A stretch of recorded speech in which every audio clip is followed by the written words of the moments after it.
čovek je mikrouniverzum u makrouniverzumu. Sve što je oko nas i svi elementi prirode nalaze se i u nama i mi ne možemo da funkcionišemo obrnuto od onoga kako deluje priroda i kako radi priroda. Ljudsko telo pokazuje sve ono što živimo, što razmišljamo, što nosimo kao naše zapise, kao iskustva od samog rođenja, zabeleženo na ćelijskom nivou. I masaža je jedna od, da kažemo, i najlepših umetnosti, ali ujedno i jedan biser u ogrlici, u stvari, svih onih divnih putovanja do središta sebe, odnosno čuvanje svoga zdravlja, kada treba i rehabilitaciju, odnosno koliko je to moguće vraćanje u ravnotežu. Dodir je u stvari taj koji je tu najvažniji. To je taj univerzalni rečnik koji ceo svet razume, koji razume i beba i osjeća koja tek dođe na ovo divno gostovanje, zvano život na planetu, zemlju na kojoj smo svi gosti. I u svakom godišnjem dobu nema ko ne može da osjeti i da razume dodir. Dragi moji putnici, dobro mi došli u još jednu epizodu Kosmičkih putnika. Kao i uvek ovde vaš domaćin Damijan. Pre nego što počnemo, želio bih da vam predstavim mog današnjeg gosta. On se zove Predrag Filipović. Profesor Predrag Filipović je diplomirani fizioterapeut, instruktor joge i istinski pionir u svetu wellnessa i masaže na našim prostorima. On je pre svega zaljubljenik u život, tragalac za istinom i suštinom, čovek koji svoje srce nosi na dlanu i širi dobrotu i plemenitost kuda god da prolazi. Ali pored zvaničnih titula, Predraga znatno bolje oslikava nezvanična titula koju aktivno i iznova dobija pre svega od svojih klijenata, a i učenika, a to je titula isceljitelja. Već preko 3 decenije, Predrag kroz masaže aktivno leči i pomaže svima nama da vodimo zdraviji, potpuniji i smisleniji život. Tokom svoje karijere u svetu masaže je obučio preko 30.000 učenika i služio, kako sam voli da kaže, kao svetionik koji je osvetlio put mnogima koji su odlučili da zakorače u svet masaže i wellnessa. Njegova petica znanja ga je poveo na put oko sveta, gde se kao gostujući predavač masaže, ali kao i učenik, upoznao sa neverovatnim ljudima i tehnikama koje je integrisao u sopstveni rad. Na osnovu stečenog iskustva kreirao je i svoje originalne koncepte masaže, kao što su art masaža, gde je objedinio masažu sa poezijom, klasičnom muzikom i umetnošću pokreta za oslobađanje tela od napetosti i stresa do harmonije duše, uma i tela. Već je također kreirao i selfness koncept koji je nazvao Gnoti Seoton, odnosno spoznaj samoga sebe, i time pokazao da za njega masaža predstavlja daleko više od pukog fizičkog tretiranja našeg tela. Ona predstavlja put koji vodi u samo središte našeg bića. U ovoj epizodi Peđa je sve nas poveo na putovanje kroz njegov vrlo dinamičan i zanimljiv život traganja za višim smislom. A tematika današnje epizode je posvećena upravo tome kako masaža može da nas dovede do dublje i potpunije samospoznaje. Ukoliko vam se dopada sadržaj Kosmičkih putnika, postoje 3 načina putem kojih možete da podržite nezavisnu produkciju i viziju ovog kanala. Prvi i definitivno najbolji način putem kojeg možete da nas podržite jeste da zapratite ovaj kanal, odnosno da se subscribe-ujete i da podelite ovu epizodu dalje. Drugi način jeste jednokratne donacije putem PayPala i treći način jeste da me zapratite putem platforme koja se zove Patreon. Linkovi za sve ovo stoje u opisu ispod ovog videa. Nadam se da ćete uživati u današnjoj epizodi i vidimo se u Kosmičkim putnicima.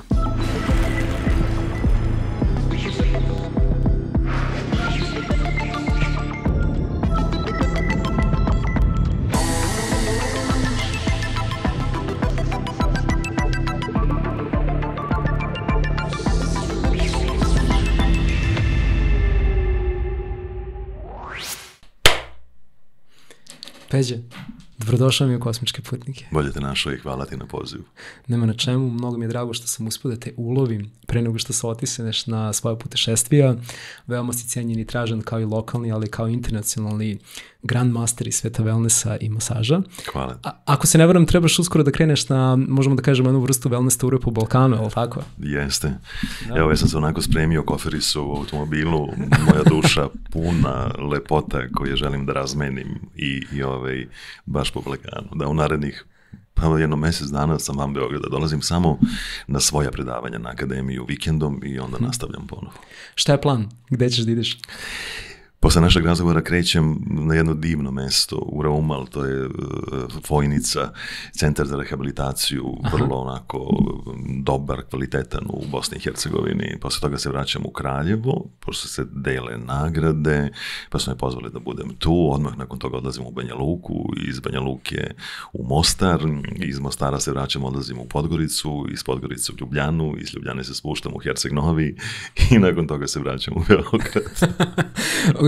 baš kad smo pričali prošli put, rekao sam ono kao neki vrlo popularan DJ, ali što kaže, tvoja mikseta su ljudska tela. Jeste, baš tako.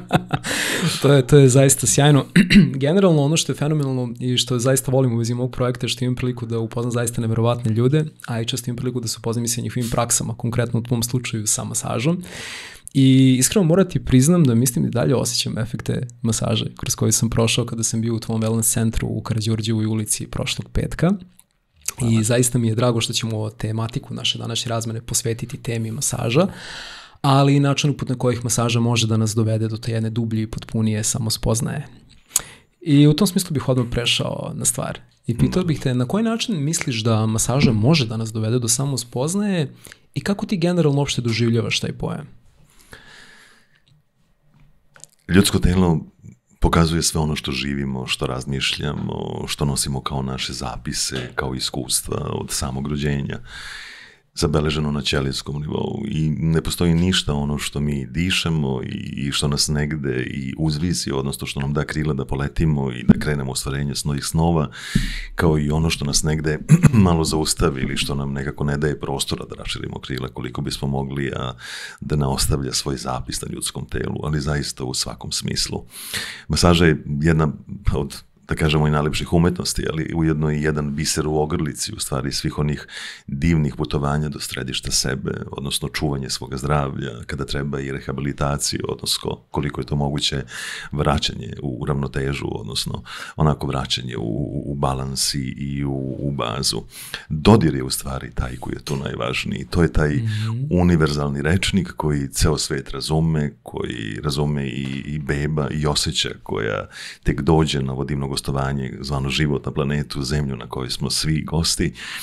I u svakom godišnjem dobu nema ko ne može da osjeti da razume dodir. Dakle, on je univerzalni jezik koji kada zatvoriš oči možeš da prepoznaš i da pročitaš šta ti osoba koja te dodiruje poručuje i šta ti šalje kao informaciju, a da ne govorim kako se onda to dalje kompletno na telu manifestuje i šta daje kao svoj odgovor.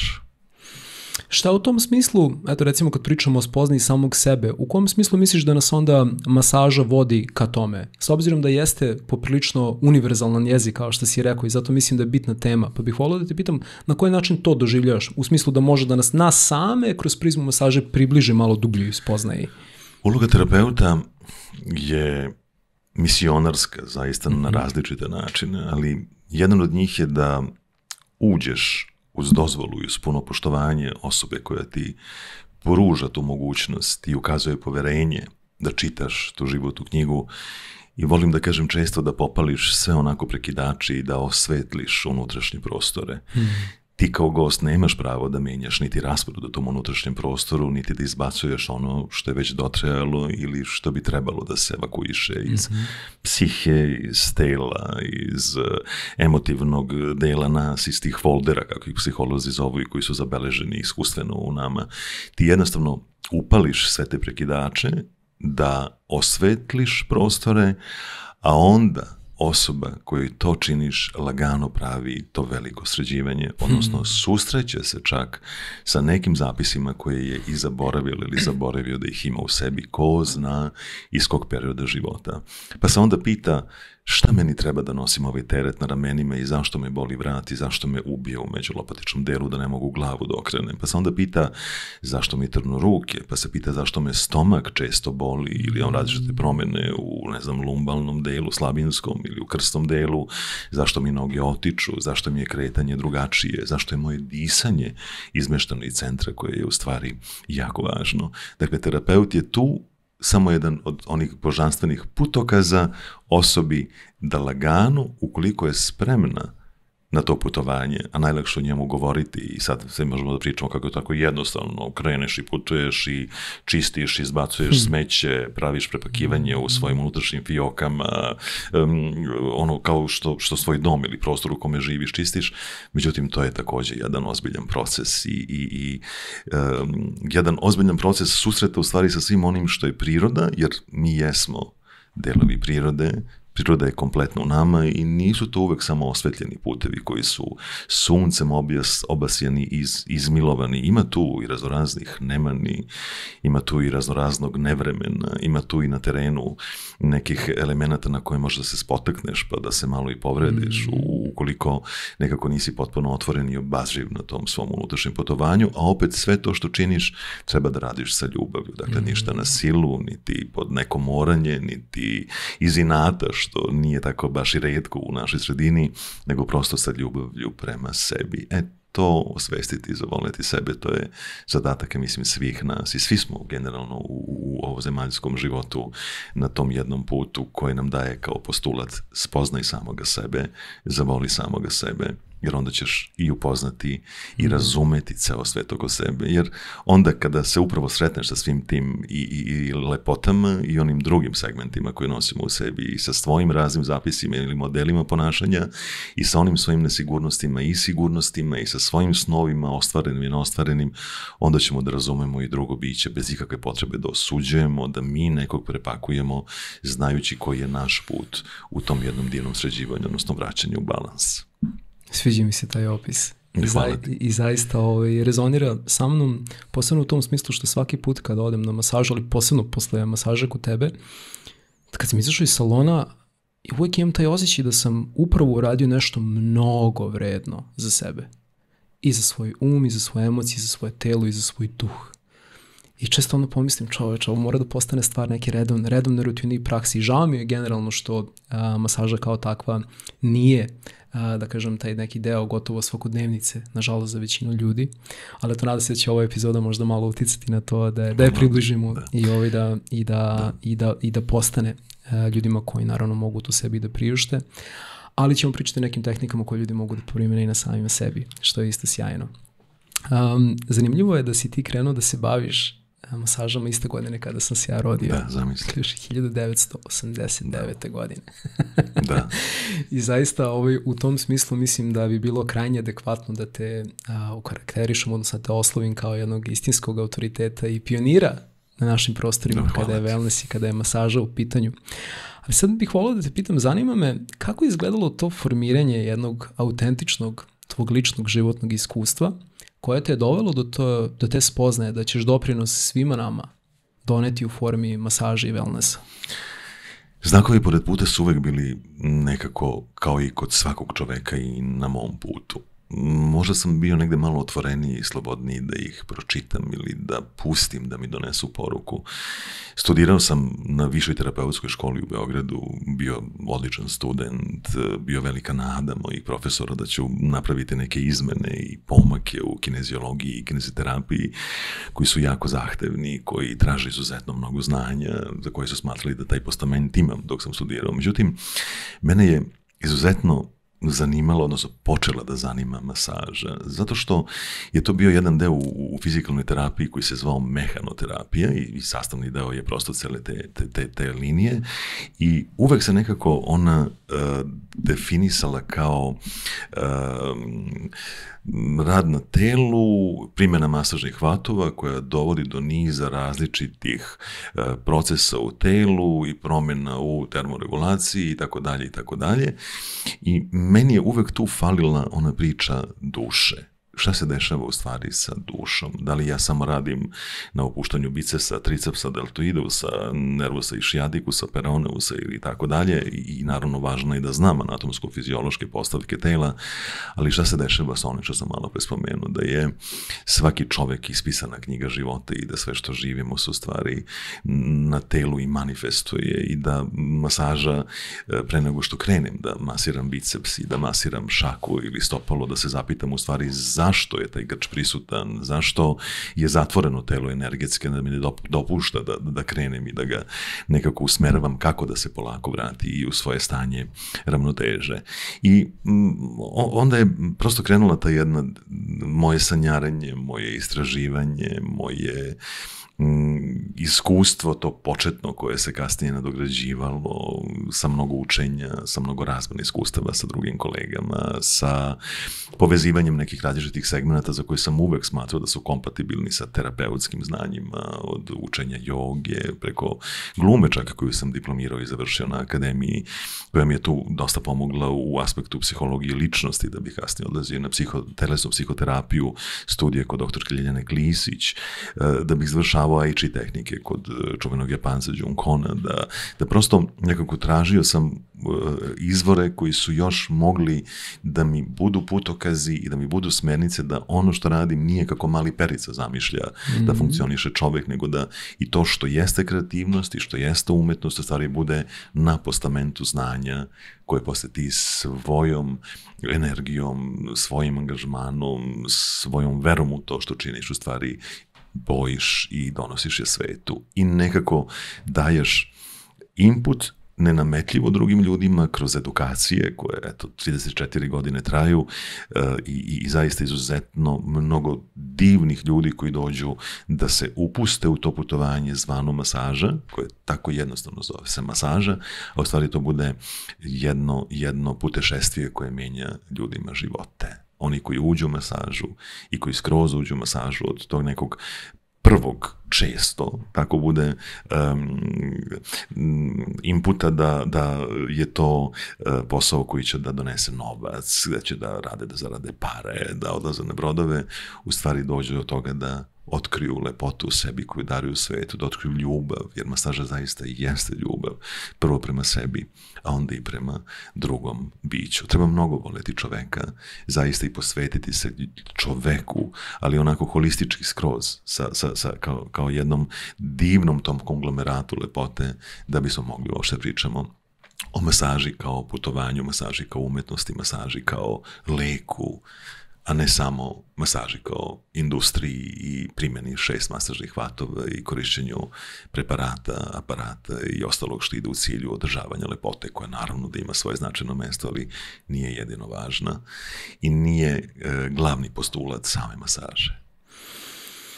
Da, i na osnovu ovog što si rekao, a i na osnovu našeg prvog razgovora, deluje mi da si na jedan onako vrlo efikasan i lep način uspeo da objediniš to praktično telesno znanje koje nam dolazi iz zapadnog pristupa sa vantelesnim koje dolazi iz istočnog pristupa. Kako, da li misliš koliko ti je stvari bilo komplikovano da objediniš ta dva pristupa u svom praktičnom radu? Baš zato što na zapadu, nažalost, često imamo tendenciju da posmatramo sve u tom nekom materijalnom kontekstu i masaža je rad sa telom, ali zapravo ti si već osjetio bio taj eho nečega što postoji u tom telu i da mi nismo samo telo. Kako je izgledala ta fuzija dva različita principa u tvom praktičnom radu?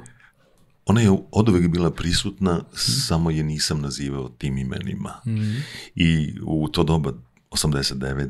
pa 90. godina na našim prostorima je jasno postala razlika zapadnjačkih pristupa i istočnjačkih pristupa i nekako mi je ta veštačka podela uvek smetala i nije bila deo mog habitusa, jer sam smatrao da, kao što kaže Mika Antić, ne postoje granice, jer ono čega nismo svesni nije nepostojanje, nego postojanje bez nas. Ja sam htio da budem svestan toga i da sve dam od sebe da ta granica zaista ne postoji i hvala Bogu da sam uspeo, pa sam onda učivši i krenuši u istraživanje kompletno istočnjačkih pristupa napravio tu jednu divnu sinergiju koja je vrlo značajna za rad terapeuta i osobe koje jeste u masaži, u wellnessu ili već u drugim tehnikama koje se bave čovekom na onaj najsuptilniji, na najlepši način, u stvari to bude postament kompletno rada.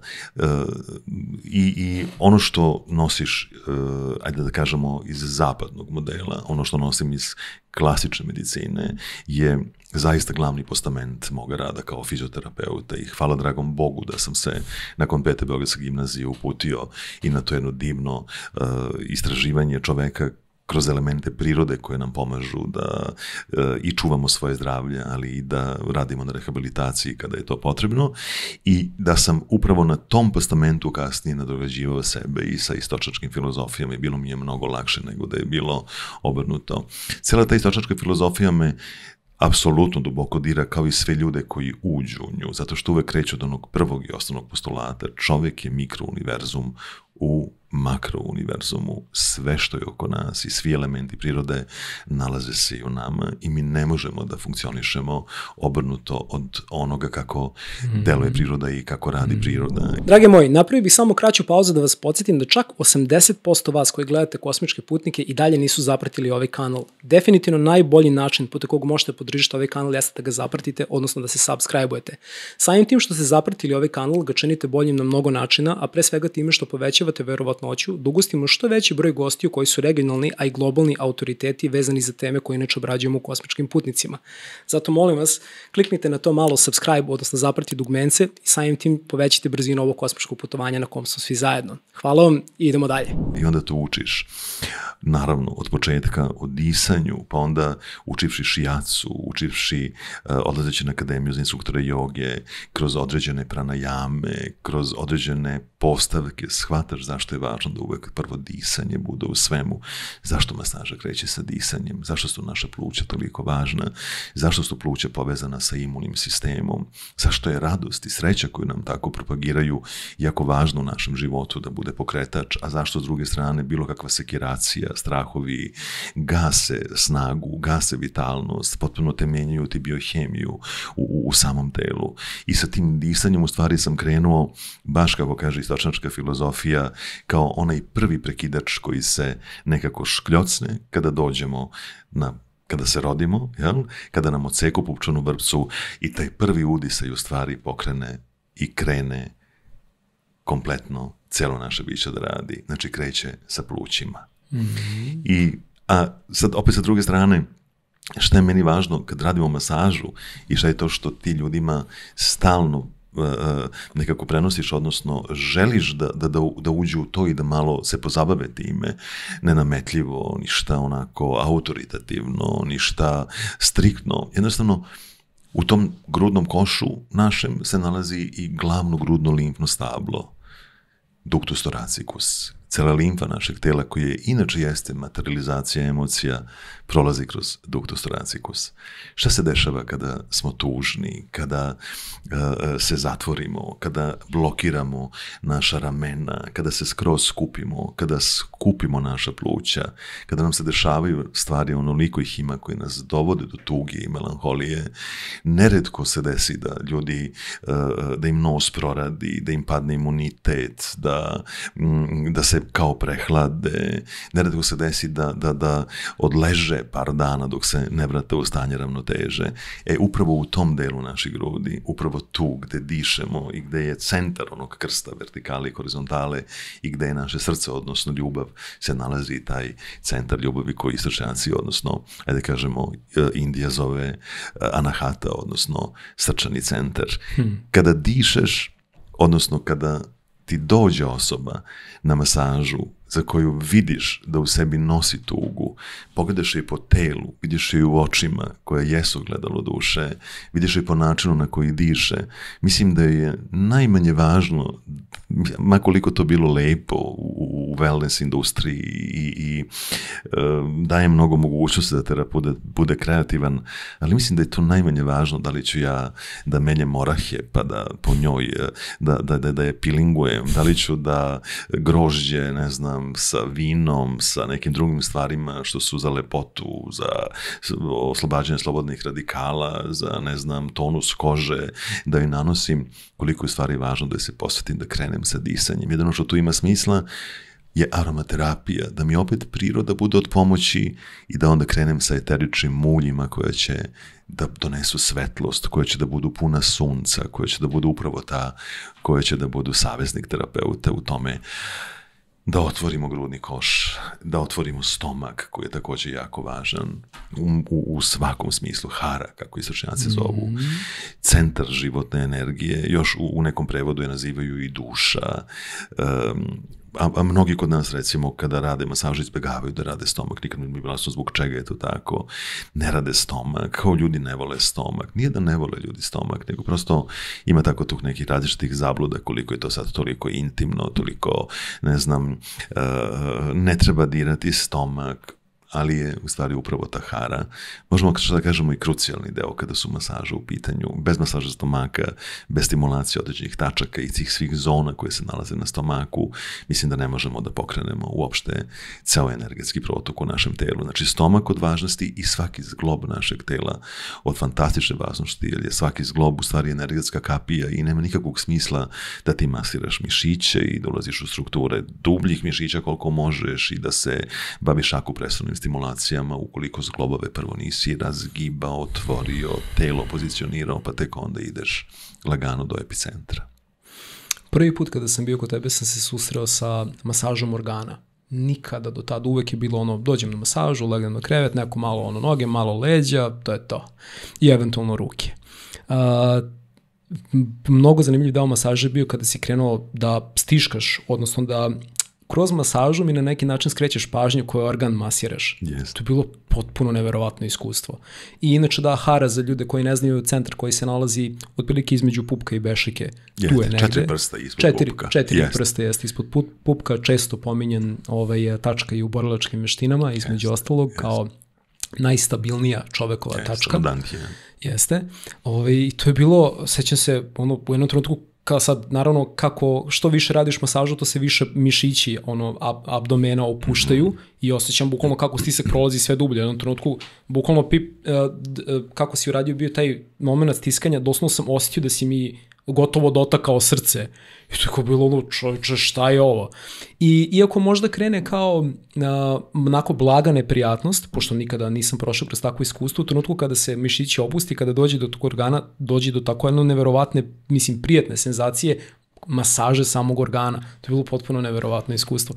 Da li to pripada određenoj tradiciji u svetu masaža ili to nešto što si ti lično razvio kao tvoj neki individualni pristup? Istočnički pristup je u pitanju i takozvana hara masaža i hara dijagnostika. Odlazio sam na edukacije baš za hara masažu ili abdominalnu, visceralnu, kako još vole da je nazovu malo, da prilagode to nekako za padnjačkime, da kažemo jeziku. Međutim, hara masaža je hara masaža. Svi meridijani našeg tela energetski ulaze i izlaze iz stomaka. I baš malo pre kad smo spomenuli Dantian tačku, u stvari ona je centar težišta tela i mi smo u kineziologiji učili da je ona centar težišta tela i mnogo je važno da tu budemo dobro centrirani na granici L5S, znači gde se završava slabinski deo i gde počinje krsna kost, pa u tom segmentu je u stvari centar težišta našeg tela, odnosno hara dubinski, duša. I to je ono mesto koje nažalost najčešće nekako i bude pod uticajem nepravilnih fizičkih aktivnosti i nekih trauma gde se pojavi diskus hernija, gde izleti pršljen, međupršljenski kolut, gde, mislim, dešava se da on pukne, pa ono mekano jedu i tako da sad ne ulazimo u celu sistematiku toga. Međutim, hara je fantazija jedna zato što ti tačno imaš jasnu mapu gde se na stomaku nalazi zona kog organa. I onda kad se te pritisnu ispod grudne kosti, to jeste bila zona srca. Namerno sam ti govorio da bi i ti znao šta radim. I to je mnogo baš je bilo moćno. Tako je. I da bi se ti povezao sa prostorom. Jako je važno povezivanje. To je moglo da bude danga i kao šta smo radili, nešto smo pritisnuli. Ne. Ti dubinski za vreme izdisaja polako ideš i kažeš svom klijentu srce. Onda se ti povežeš, zatvoriš oči. Sad taj deo sa zatvaranjem oči je vrlo interesantan. Ti kad zatvoriš oči, ti onda ideš u introspekciju. Onda nema spoljašnjeg sveta, onda nema ove divote od bilja koje je tu, od divnih ljudi koje vidiš, od raznih oblika, ukrasa, bilo čega. Ti onda lagano ulaziš potpuno introspektivno u svoje unutrašnje prostore i povezuješ se bukvalno preko tog dodira koji osjećaš od strane terapeuta, a prilagođen je tebi isključivo, individualno i uvek samo individualno. Nikad to nije 3 kila, 5 kila, 7 kila, pa na vagu učiš, pa svakog na isti način sa 5 kila stimulišeš. Ti se onda povezuješ sa svojim organima, ali se isto tako povezuješ i sa emocijama. I onda kada znaš upravo tu vezu, kako emocije deluju na koji organ, ti se onda lagano u stvari susrećeš, to je ono putovanje do središta sebe i do svoje suštine sa stanjima, sa emocijama koje su ko zna iz kog perioda života ostale kao takve pothranjene. Onda se sretneš sa srcem, pa ispod se sretneš sa srčanom maramicom iznad pupka. Pa se sa leve strane sretneš prvo sa želucem, pa ispod njega ide onaj trostruki grejač. Trostruki grejač je jedna vrlo interesantna forma kada su meridijani energetski u pitanju. To je kao trožilni kabel energetski koji u stvari povezuje zemlju, što je donja partija stomaka, sa nebom, što je grudni koš, i dijafragma koji je čovek.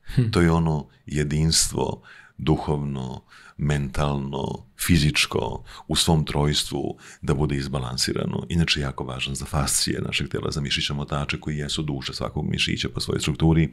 Ima naravno svoje vrlo značajno mesto i za rad mozga, a znamo šta sve iz našeg mozga može da krene i šta može sve da pokrene u svakom smislu u nama, jel da? I da inicira.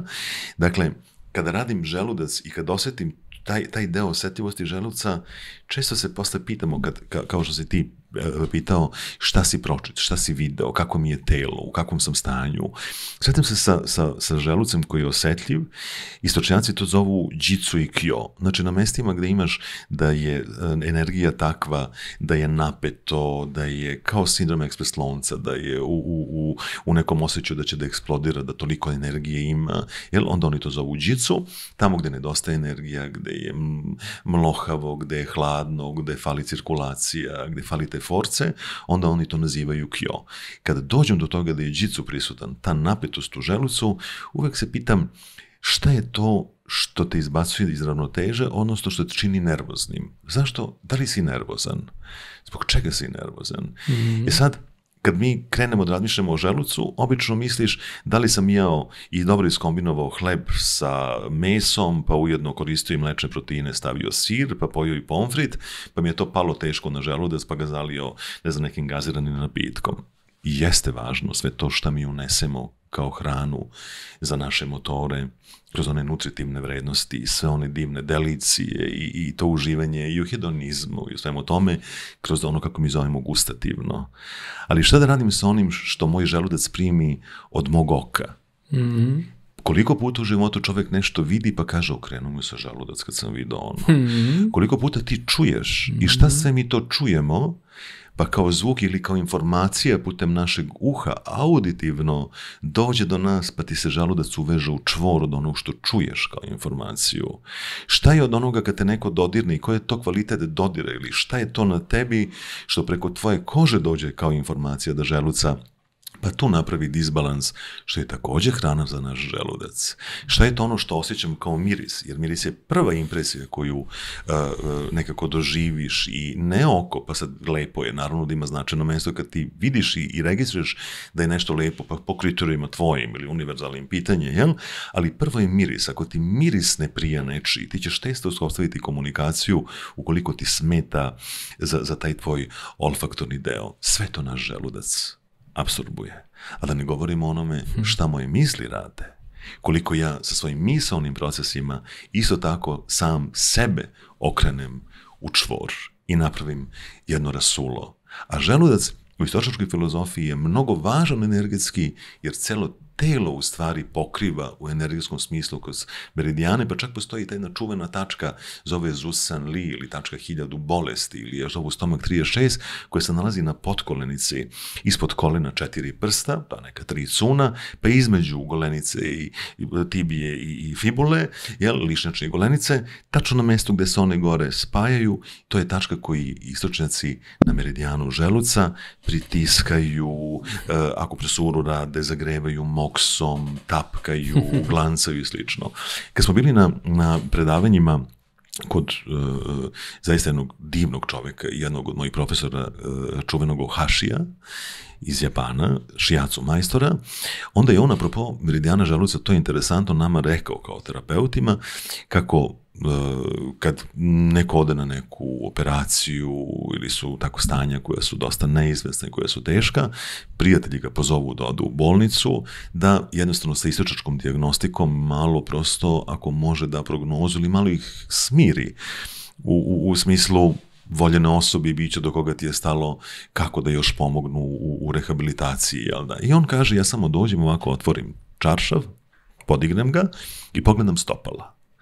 Ukoliko stopala leže tako da su bez tonusa i skroz su pala, meni je jasno da tu telo nema mnogo svoje unutrašnje snage energetske da sebe samo isceljuje, jer je meridijan želuca potpuno kyo i on je skroz, ajde da kažemo, ispražnjen. I teško ukoliko se mnogo ne pristupi, mnogo ne odradi, jer je u procesu rehabilitacije mnogo više energije treba nego ukoliko ta stopala imaju svoj tonus, normalno stoje, ili retko su ona baš podignuta prema gore, prsti prema stomaku, kada u stvari govori o velikom tom, malo pre sam spomenuo, tom jitsu. To se važi ukoliko osoba nije baletski igrač, jer kod baletskih igrača prirodno stopala stoje u toj plantarnoj fleksiji, odnosno upravo tako kao da stoje na prstima stalno i tu čovjek mora da bude obazriv, prosto po tom delu. Hoću kažem koliko nam je važan želudac kao organ, a koliko se mi bavimo u stvari želucem, koliko zaista svesno vodimo računa o tome i kontinuirano koliko vodimo računa o tome, a ne samo ponekad kad se izmestimo od ravnoteže, da koliko god više možemo budemo okupani lepim, kreativnim, svetlim. Naravno da život nije samo to, ali da i onim trenucima kada radimo na davanju tog inputa sebi i u smislu kako god da to nazovemo, kako god, da li je to samo isceljenje, da li je to harmonija, balansiranje, vraćanje u stanje ravnoteže, u stvari se kupamo sa lepotom, sa dobrim informacijama, sa lepim bojama, sa dobrim zvucima, sa lepim dodirima, sa lepim izgovorenim, sa onim možda što treba da promenimo, a što ne mora baš grubo da se kaže. Uvek čovjek može da kaže i da da sugestiju bez da nekog uvredi, bez da ga pogodi u srce ili da mu počupa onu ranu u tkanju koju ko zna iz kog perioda nosi. Tu prosto možemo i treba da vodimo računa. Onda, kad sam ti radio sa desne strane, ispod rebarnog luka prvo osetim žučnu kesicu, pa onda odmah ispod osetim jetru. E sad, šta mi je tu interesantno? Mi svi znamo koliko jetra ima to svoje značajno mesto kao centralna laboratorija našeg tela, je li tako, žučna kesica u metabolizmu, sve je to nama poznato kada posmatramo sa anatomsko-fiziološke strane, biohemije tela i svega toga. Međutim, kad sad malo istok ubaci tu svoje prste, onda dođemo opet do te veze emocije, stanja, ljutnje, agresije koja je direktno povezana sa jetrom. Ko zna iz kog perioda i gde smo mi pothranili bes i ljutnju u nama, pa ona stalno onako čvaka jetricu i stalno je smeta da ona normalno funkcioniše. Možda je čini i masnom i premasnom, mi to ne znamo. I ne kaže se, džaba čak i u našem narodu, ideš mi na jetru, poješćeš mi jetru koliko me nerviraš, koliko me izluđuješ. A gledaj sad čuda, i ta naša divna jetra i žučna kesica su nekako najvažnije za funkcionisanje našeg lokomotornog aparata, za mišiće, za zglobove, za ligamente, tetive. I onda kad dođemo do toga da imamo skraćenja u ligamentima, kad imamo skraćenja u mišićnom radu, u zglobnom radu, u amplitudi pokreta, uvek se pitamo onda šta je sa jetrom i šta se desilo u samom tom delu. A sad s obzirom na to da recimo i cijela ta istočnačka filozofija ima i svoje vreme kada svaki od meridijana vodi kolo. Kao sad igramo nas 12 kolo i na 2 sata se menja kolovođa. Ta naša žučna kesica i jetra rade žučna kesa od 11 do 1 noću, a jetra od 1 do 3 ujutru. I koliko je u stvari važno i ne slučajno kad nam poručuju lezi na vreme, lezi pre 11, jer upravo tada ide ta centralna laboratorija i to maksimalno opuštanje našeg tela i čišćenje našeg tela da bi posle 3 krenula pluća od 3 do 5, oni vode prosto kolo. Onda kad se spuštamo na pupak je mnogo interesantan u hara pristupu, pupak je slezina i pankras. Ali, koliko god da znamo da je slezina važna za cirkulaciju, mi sad tu u psihološkom nekom i ajde da kažemo međuljudskom kao odnosu, često kada dođemo do osjetljivosti na pupku, se pitamo da li postoji neki od konflikata u porodici između roditelja i dece. Nije bez veze pupčana vrpca i ostalo. Gdje ti kod osjetljivosti samog pupka kod osobe koju radiš masažu pa se baviš hara stimulacijom, možeš da dođeš i do odgovora otkud taj grč u samom pupku. zašto je on tu prisutan, šta se dešava u porodičnim odnosima, gde negde treba da kažemo izvini, gde smo zaboravili da kažemo hvala, gde smo zaboravili da se zagrlimo, da se poslušamo, da se razumemo, da budemo podrška jedni drugima, vetar u jedra, da oprostimo jedni drugima. I to mi se ne dešava tako retko da osetim tu osetljivost u tom delu slezine i to me ponekad malo i rastuži iskreno. Pa onda sa strane, ceo taj bočni deo su recimo pluća i tačno zone pluća, gdje ti sa stimulacijom daješ input da se duboko udahne, pa onda daš klijentu, zadrži malo vazduh, zadrži ga, osjeti tu napetost u sebi koju, pa i sad izdisaj da bude duži od tog udisaja, zato što upravo sa tim izdisajem, koji nije samo udahnem, izdahnem, nego osjeti dok udahneš kao da skupaš svaku svoju ćeliju, da čistiš svaku ćeliju. Osjeti dok izdišeš kako umivaš svoje unutrašnje biće i kako iz sebe izbacuješ upravo očišćeno svoje telo, svoj habitus i tuga, koju sam malo pre spomenuo, naravno, sa plućima. I jasno je kad gledaš ti osobu koja je tužna, ona se skupi, ona se sva zatvori, njoj se stomak zatvori, dijafragma se spusti na dole. Jasno je, naravno, koliko je ta veza. Onda, oko samog pupka potkovica jedna, koja je bubreg, pa druga potkovica koja je mokraćna bešika, čuveni element i najzastupljeniji u našem telu, voda, ali isto tako fenomenalno koliko je to povezano. Mene to uvek tako dira, ta povezanost, znaš.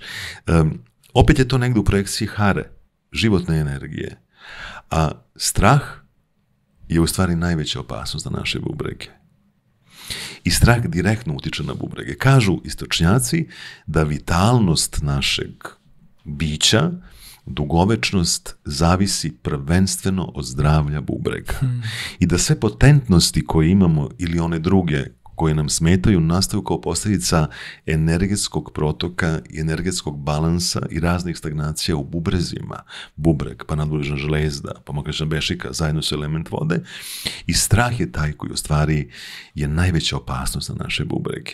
On direktno radi i na naše vitalnosti, na tom energetskom nivou i na dugovečnosti i vidiš da je tačno ta hara zona baš oko pupka, baš je vezana za ceo taj segment koji smo malo pre spomenuli kod antijen centra težišta tela. I onda dole ide naravno tanko crevo, debelo crevo, sa svim svojim zapisima, sadržajima koje ili izbacujemo ili ih zadržavamo u sebi pa nam u životu smetaju. A i negde i Reich, da su na talasopsihoterapiji radili da postoje ona 3 tipa oklopa, prosto kod svakoga od nas koje nosimo. Sad da li je to bol blokator, da li je to strah blokator ili je bes blokator. Dakle, ta 3, nikad taj prvi nije evidentan, uvijek je on maskiran nekim drugim, pa treba doći do onog koji je primeran u stvari. Svako od nas nosi ko zna iz kog perioda, ali najčešće su to u stvari sve ono što jeste detinjstvo i što jesu prve impresije i zapisi najvažnije do 7. godine, pa onda naravno nadalje kao takve slagane. Hvala ti na ovom pojašnjenju, što bi rekli, to je samo telo. Hvala tebi, da, rekli bi samo telo. Samo telo. Ajde bogati stomak, šta sad tu za nešto bakćeš. Samo telo, koliko je stvari sve povezano. Slušajući te kako sad pričaš o ljudskom telu, deluje mi da proces masaže bukvalno može da se uporedi sa otvaranjem knjige tog čoveka. I ti doslovno svojim, da kažem, rukama listaš stranice knjige njegovog života koje su zapisane u organima i u telu. I to je neverovatno. Ali eto sad pričamo o tim nekim impulsima i o znakovima koje nam dolaze iz spoljašnje sredine. Koji su najčešći znakovi da nam je masaža neophodna? Odnosno, kako možemo da prepoznamo da je pravi trenutak za nju? Za dodir, za masažu je uvek pravi trenutak. Moram da ti napomenem ono što je potpuno ispravno i što je u redu, da ima ljudi koji ne rade na priču masaže. Put do njihove suštine nije putem dodira. I oni ne vole da ih neko dira, da ih neko masira, da ih neko gnječi, kako oni to kažu. Oni imaju drugačija putovanja i iskustva do središta svoga bića, odnosno do harmonizacije svog psihičkog, duhovnog, mentalnog i tako dalje. I mislim da tu ne postoji kada je pravi trenutak. To je možda pravi trenutak da dodir bude zastupljen od rođenja, da beba bude ta u stvari koja to je najlepše biće na planeti, najčišće energetsko biće sa onim prvim kupanjem kada roditelj, ne babica i naravno tu terapeut da usmeri, da pokaže i slično, ali ti si taj koji svoju malu porodicu neguješ, čuvaš, masiraš svoje dete, razgovaraš sa detetom. Dok sam studirao defektologiju, mi smo imali i neuropsihologiju i radili sa profesorom Bojaninom i tako dalje. I tada je on govorio koliko je u stvari snaga dodira važna i razmenjivanje i to pravljanje divne povezanosti sa ostalim čulima važno kod bebe. Gde ti kada masiraš bebu, naravno da je sve to veselo, da je to kroz igru, to traje 10 minuta, ne možeš sad da beba sat i po vremena leži pa ti praviš, ne znam, uslove ovakve onakne. Posle kupanja ti uzimaš to ulje pa si igraš sa bebom, pa dete komunicira s tobom, gledate, pa gde su obraščići najslađi, gde je važno da si ti s rukčicama na obraščićima, gde su šakema, gde je pala, gde zeka pije vodu. Koliko u stvari to povezivanje taktilnog sa auditivnim, sa vizualnim uvek bilo jako važno da se povezuje od samog rođenja i ono što je također bilo jako važno je da i to što izgovaraš kroz auditivno, da ne bismo posle imali problematiku da se vraćamo na početak, to mora da bude čisto izgovoreno. Kada nekom tepam i kada sam mio prema nekome, to ne znači da je moj jezik iskrivljen. Svaki zvuk, svako slovo, svaka reč mora da bude jasna, neiskrivljena, da ne bi posle bilo da ne znamo da kažemo slovo L, slovo R, slovo Dž, slovo Š. Dakle, opet je sve fantastično povezano po svojoj strukturi. Ukoliko nismo dodirivani, što mi je nekako žao kada je to tako, jer su statistike, odnosno istraživanja pokazala da deca koja su im masirana, kod kojih se razvija ta taktilnost u detinjstvu, pa se ona neguje kroz celo detinjstvo. Ima mnogo ljudi koji, recimo, čija deca igraju folklor, igraju fudbal, bave se sportovima, koji redovno imaju masažice malo. Oni nauče, završe školu. Oni su im bili studenti. Završe školu da bi svoji deci pomogli da prosto lakše rastu, lakše odrastaju, imaju manje, ne znam, te neke nuspojave nakon ozbiljnih treninga, da se bar mlečna kiselina ne zadržava, pa da im malo pomognu kroz vežbicu, pa malo masažice, da budu u dobroj formi i da nastave dalje.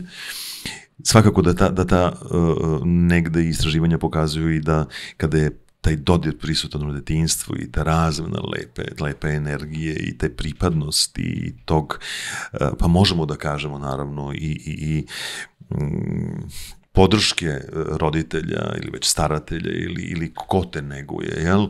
Da si kasnije u pubertetu u drugačijoj komunikaciji sa svetom, da kada dođeš u partnerske odnose, drugačije si taktilan i drugačije si otvoren, drugačije si prijemčiv prosto i da primiš lepotu koju si darovo i plus ljudi koji žele da rade masažu, nekako uvek bude taj prvi input, setite se najlepšeg dodira iz života, najlepšeg dodira od bake, od mame, od tate. Koji je ono bio dodir koji vas je prvo ušuškao, bio je ceo univerzum ljubavi koji ste osetili, beskrajan,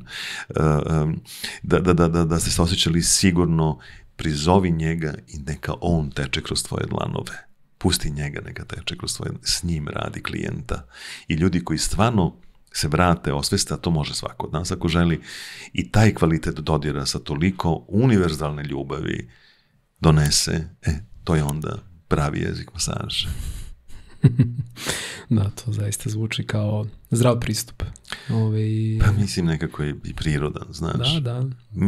Džaba ti, ok, sve, jeste to može da bude tehnika i nekad i ta tehnika može malo pomogne, malo ti iznječi mišiće, malo ti oslobodi taj blok u lopaticama, malo ti nogu razgiba, malo ti mišić lista gde se nakuplja isto tako stres kao i u gororamenom snopu trapezijusa, pa nekad i to znači, znaš, nekad ljudi sednu na onu fotelju pa ih one kugle izmasiraju kada dugo voze, što da ne. Nekad ljudi imaju razne spravice, pa stanu na njih, pa masiraju stopale ili stave na leđa, pa im naš malo leđa. Sve to jeste jedan vid masaže, a sad mi govorimo o ovoj drugoj masaži na kosmičkom putovanju. Deluje mi da, eto, obraćajući se sad grupi u kojoj spadam i ja, koja osjeti potrebu da želi da ode na masažu, da često nismo baš najjasniji po pitanju, bar ne prema samima sebi, po pitanju toga koja masaža nam je zapravo potrebna. Na koji način misliš da možemo najefikasnije da prepoznamo koja masaža je potrebna tim nekim našim individualnim potrebama u određenom trenutku kad osjetimo potrebu ka njoj? Jer nekada, znaš, odamo kod terapeuta, daj mi onu sportsku, niti znam šta znači sportska masaža, ali daj sportsku. Pa eto, želeo bih tu malo da demistifikujemo odabir. Demistifikacija je vrlo laka i vrlo jednostavna. Prvo imaš klasičnu higijensku masažu, neko je zove švedska, neko je zove antistres masaža, neretko ljudi to zovu relaks, to je, ajde da kažemo, domaćen izraz koji je onoliko prisutan, pa onda imaš terapeutske masaže koje ti malo pomažu da se oslobodiš neke napetosti, nekog bola, nekog spazma, da ako ideš na neku terapiju pa eventualno imaš neki problem sa kojim se boriš da masaža bude sastavni deo tvojih terapijica, ako se baviš sportom, onda je to sportska masaža, bilo rekreativno ili profesionalno, kozmetička masaža, naravno lepota malo da se osvežiš i tako dalje i tako dalje. I to su ti, osnovne vrste masaža, svaki deo sveta donosi neku svoju specifičnost upravo u tim kategorijama, da kažemo, u tim pravcima. Moje mišljenje je u stvari da prvo uvek treba znati koji je tvoj input da dođeš na masažu. Dođu ljudi i kaže, želim da se opustim, ako može malo tu da se zadržimo na vratu, na ramenima, tu mi je napeto, ili ako može malo na nogama intenzivnije, otiču mi noge, list me boli, stopala, skoči zglobovi, ako može malo limfnu drenažu tu da uradimo, ti vidiš, već treba da je radiš. I, znači, to je prvo što dobiješ kao informaciju od klijenta, koje je njegovo očekivanje i koji je njegov input da dođe na masažu.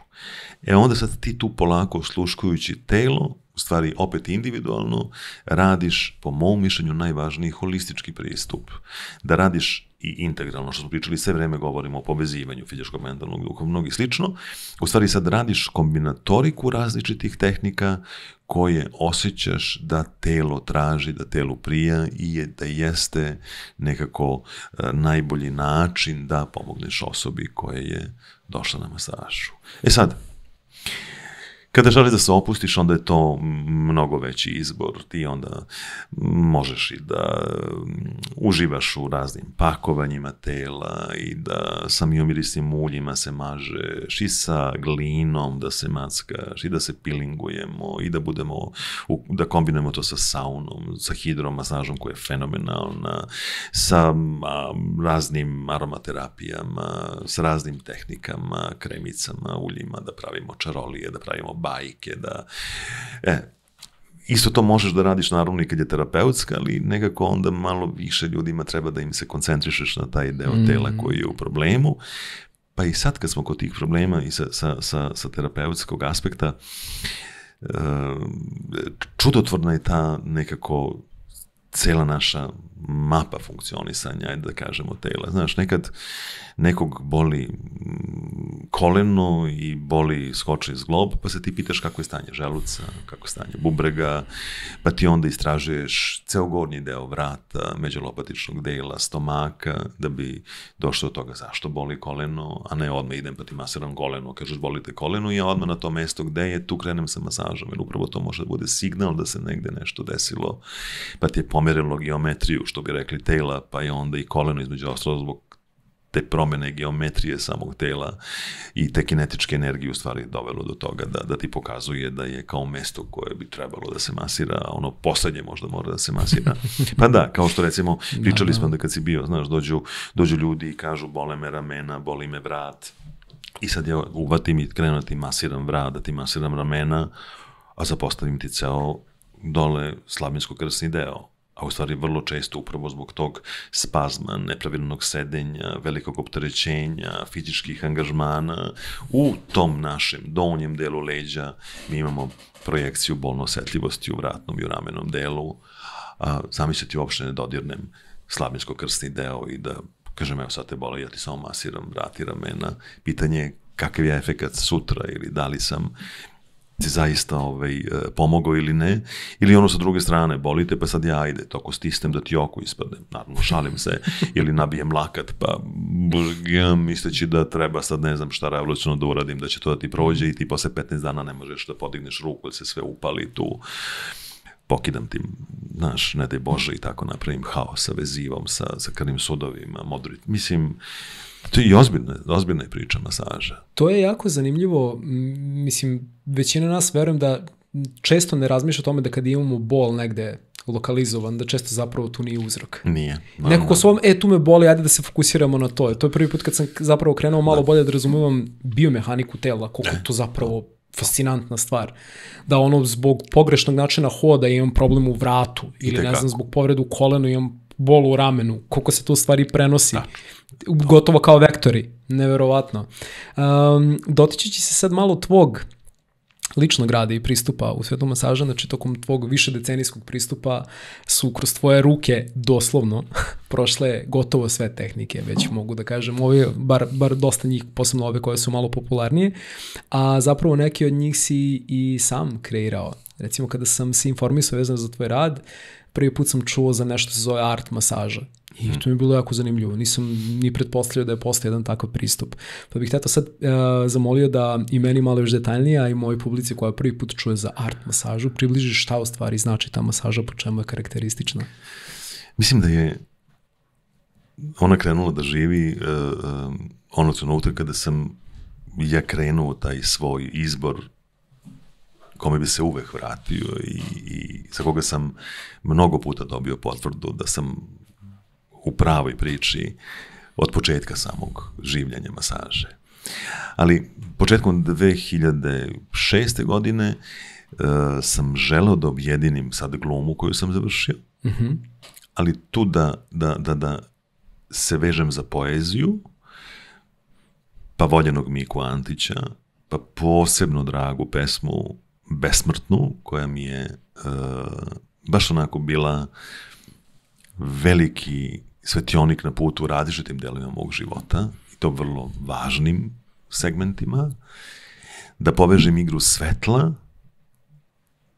da ta svetla idu lagano kroz energetske centre, baš onako kako ona idu, pa je tu Jugoslovensko dramsko pozorište priskočilo u pomoć, da sve to bude protkano klasičnom muzikom, pa je tu bio Mozart, Kartazar, Albinoni, pa je tu bio i Secret Garden, fantastičan.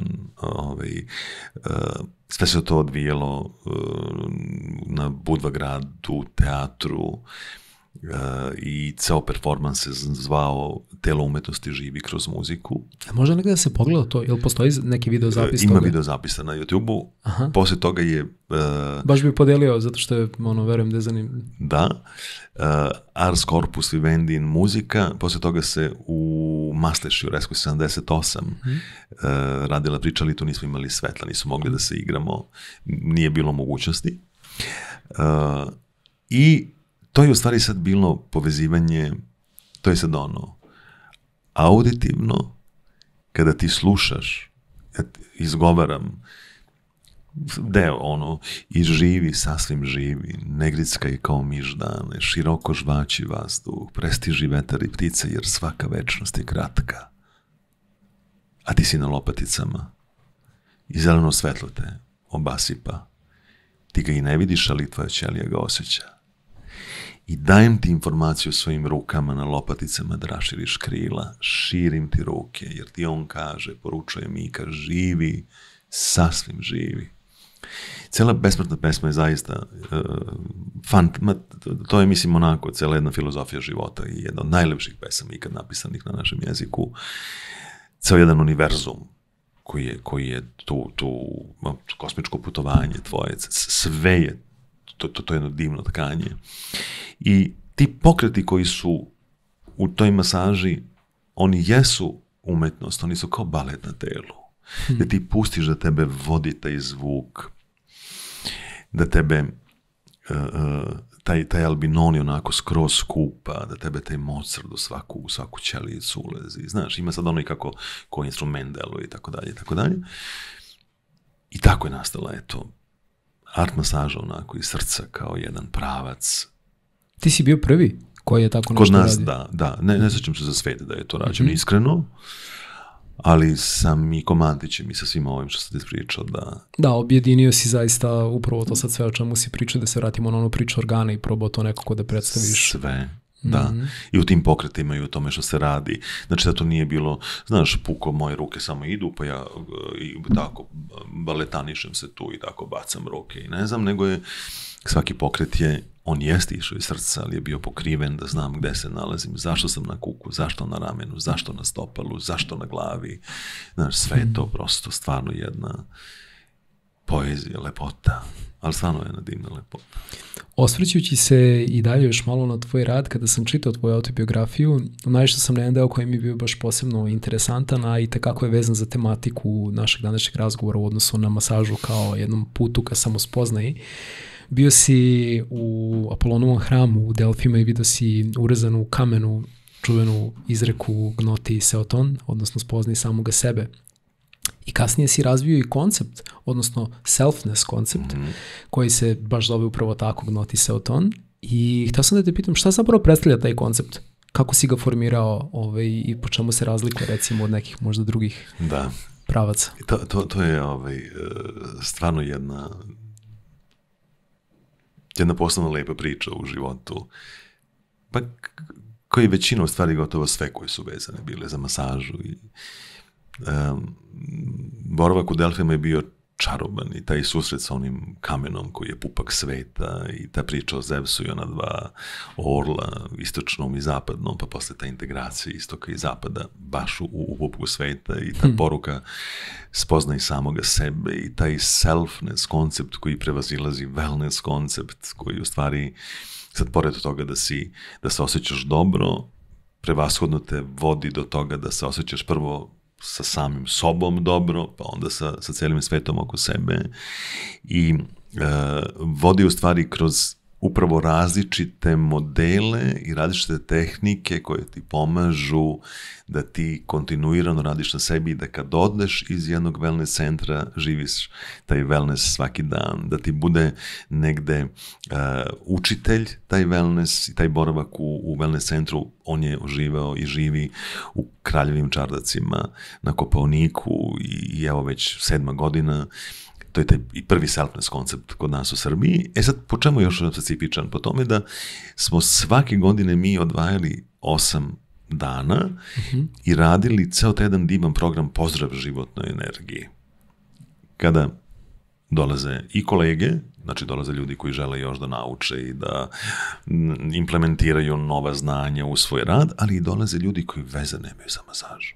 Znači u životu nikad im nije palo na pamet da će da masiraju drugi, a kamoli sebe.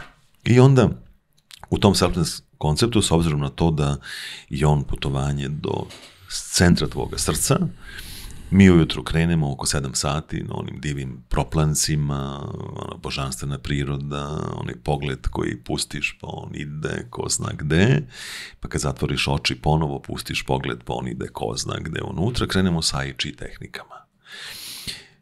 To je jedna posebna filozofija, stvarno, spomenuo sam malo pre John Cona. Priča ai chi je jako zanimljiva i baš bih te zamolio da je podeliš ovom prilikom. Hoću sa zadovoljstvom. Posle toga lagano krenemo kako sad mi to idemo kroz život, hodamo našim stopalima, prepoznajemo teren ili ne prepoznajemo, osjećamo da li je sigurno tlo ili nesigurno tlo, prepoznamo da je negde opasnost na putu, pa ili svesno uletiš, pa polomiš nogu, pa se rehabilituješ posle 3 meseca, ili zaobiđeš tu rupu, pa malo je i saniraš da neko drugi se ne povredi, sad pričam metaforički, jel? Zato smo posle tih vežbi ai chi-a divni krenuli sa refleksoterapijom stopala. Sad je to opet ta posebna priča. Indusi kažu da na našem telu postoji 7200 nadija, energetskih kanala, upravo na stopalima se završava 7000 i više nervnih završetaka. Svi oni grupisani određene zone su i u stvari projekcija unutrašnjih organa, tako da ti preko masaže stopala, koje direktno kontakt sa majkom zemljom, u stvari radiš na tome i da pomažeš sebi, harmonizaciji rada unutrašnjih organa, da olakšaš neku tegobicu koja je nastala upravo kao posledica stresova, nespavanja, hiperaktivnosti, raznoraznih prinudnih položaja, jel? Da pa malo pomogneš sebi, da što kažu, izluftiraš svoj unutrašnji prostor i da nekako daš benefite i svom želucu i jetri i bubrezima i slično, malo pokreneš detoksifikaciju i to. Pa onda nakon toga idemo lagano na samo masažu glave, jer i na glavi isto postoji cela refleksna mapa, da ne govorimo znači o skalpa koliko je bitan i sad energetski i cirkulatorno i najudaljeniji od zemlje, pa gravitacija koji utjecaj ima na taj deo, zašto se koriste oni obrnuti položaj ukoliko njih su kontraindikovani u jogi, zašto masaža skalpa, pa onda učimo malo o tome, pa kako sebi i kako drugome, kako to svom voljenom biću i od stopala i od glave da pomogneš. Onda radimo na samom masaži, jedna posebna tehnika do-in, to je tapkanje energetskih meridijana sa vežbama disanja, osvešćeno, potpuno si u toj jednoj vezi sa celim svojim bićem, pa tapkanje meridijana, pa znaš da su to pluća, pa se vraća, znaš da je debelo crevo, pa znaš da je srce, pa znaš da je tanko crevo, pa mnogo, ne? Pa onda radimo u vodi određene tehnike koja je čarobna, koja te potpuno onako skroz čisti, koja te vraća u jednu lepotu i daje ti prostor u stvari da sebe čistiš, pa znaš kad sutra odeš na more ili na jezero, na bazen, na kraju krajeva šta, pored samo plivanja i leškaranja u vodi možeš još da uradiš i da pomogneš sebi i drugima, da eto, neguješ sebe, ako ništa drugo, ono, psihofizički, emotivno. I tu smo također radili i određene vežbe iz jogi, asanu smo primjenjivali. To opet imaš sad ono malo, zatvoriš oči, apsolutno vežbe disanja stalno prisutne, te čuvene pranajame, u stvari ono najosnovnije trostojno disanje, koje je najbitnije da se izbalonira stomak i da se spusti dijafragma i da se otvori ceo taj najveći deo baze naših pluća, koji je u stvari tu jako, jako važan, a mnogi ga zapostavljaju i sve ide iz sredine i gore iz vrhova pluća, nažalost, u raznim situacijama. To za ljude koji prvi put čuju, samo malo da pojasnimo, znači to puno takozvano jogičko disanje kreće od pumpanja abdomena, pa preko grudi i do ovog gornjih dela pluća. Kao talas, bukvalno, koji se diže. Tako je, kao talas i onda ga obrnuto prazniš. Od ozgo ideš do dole, dok skroz ne skupiš stomak, malte ne uz kičmu i malo pomogneš sebi da se dijafragmica podigne. Tako da ta dijafragma automatski radi i masažu unutrašnjih organa stomaka. Ta dijafragma koja se spušta, diže, radi limfnu drenažu, ti pomaže. Ta dijafragma ti miluje u stvari sve unutrašnje organe, pa sad opet poveži sa onom psihologijom, jel da? Pa poveži sa misalnim procesom. Pa koliko puta smo mi čuli izbroj do 10, nemoj da sečeš, nemoj da reaguješ, koliko je disanje važno, udahni još jednom, pa se smiri malo, pa onda odreaguj, to je ono, mogu da ti kažem, ali postoji način na koji mogu da ti kažem da to ne bude dranje, da ne bude vikanje, da ti mekano, mirno dam do znanja, prosto, mislim, sve to, da, i sve to sa disanjem na kraju itekako možeš i da smiriš i sebi, da smiriš drugu osobu. Da, pa disanje je zapravo forma masaže. Apsolutno. Mi masiramo naše organe disanjem, zapravo. Ili možemo da im narušimo rad pogrešnim. Apsolutno. Apsolutno disanje. I sve je sa ciljem u stvari otkrivanja sebe. Tu su i tibetanske posudice, zvukoterapija, tu je, znači, onda i druženje, koje je sastavni deo života. Mi se onda družimo, pa popijemo čaj, popijemo i čašu vina, popijemo mi i pivce.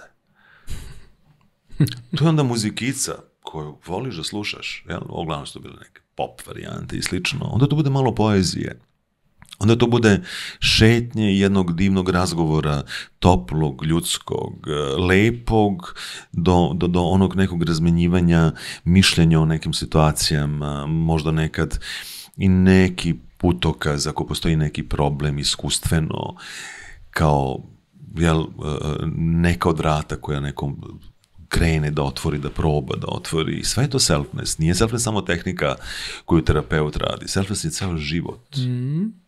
Sve. I wellness je ceo život. Wellness je podjednako tako.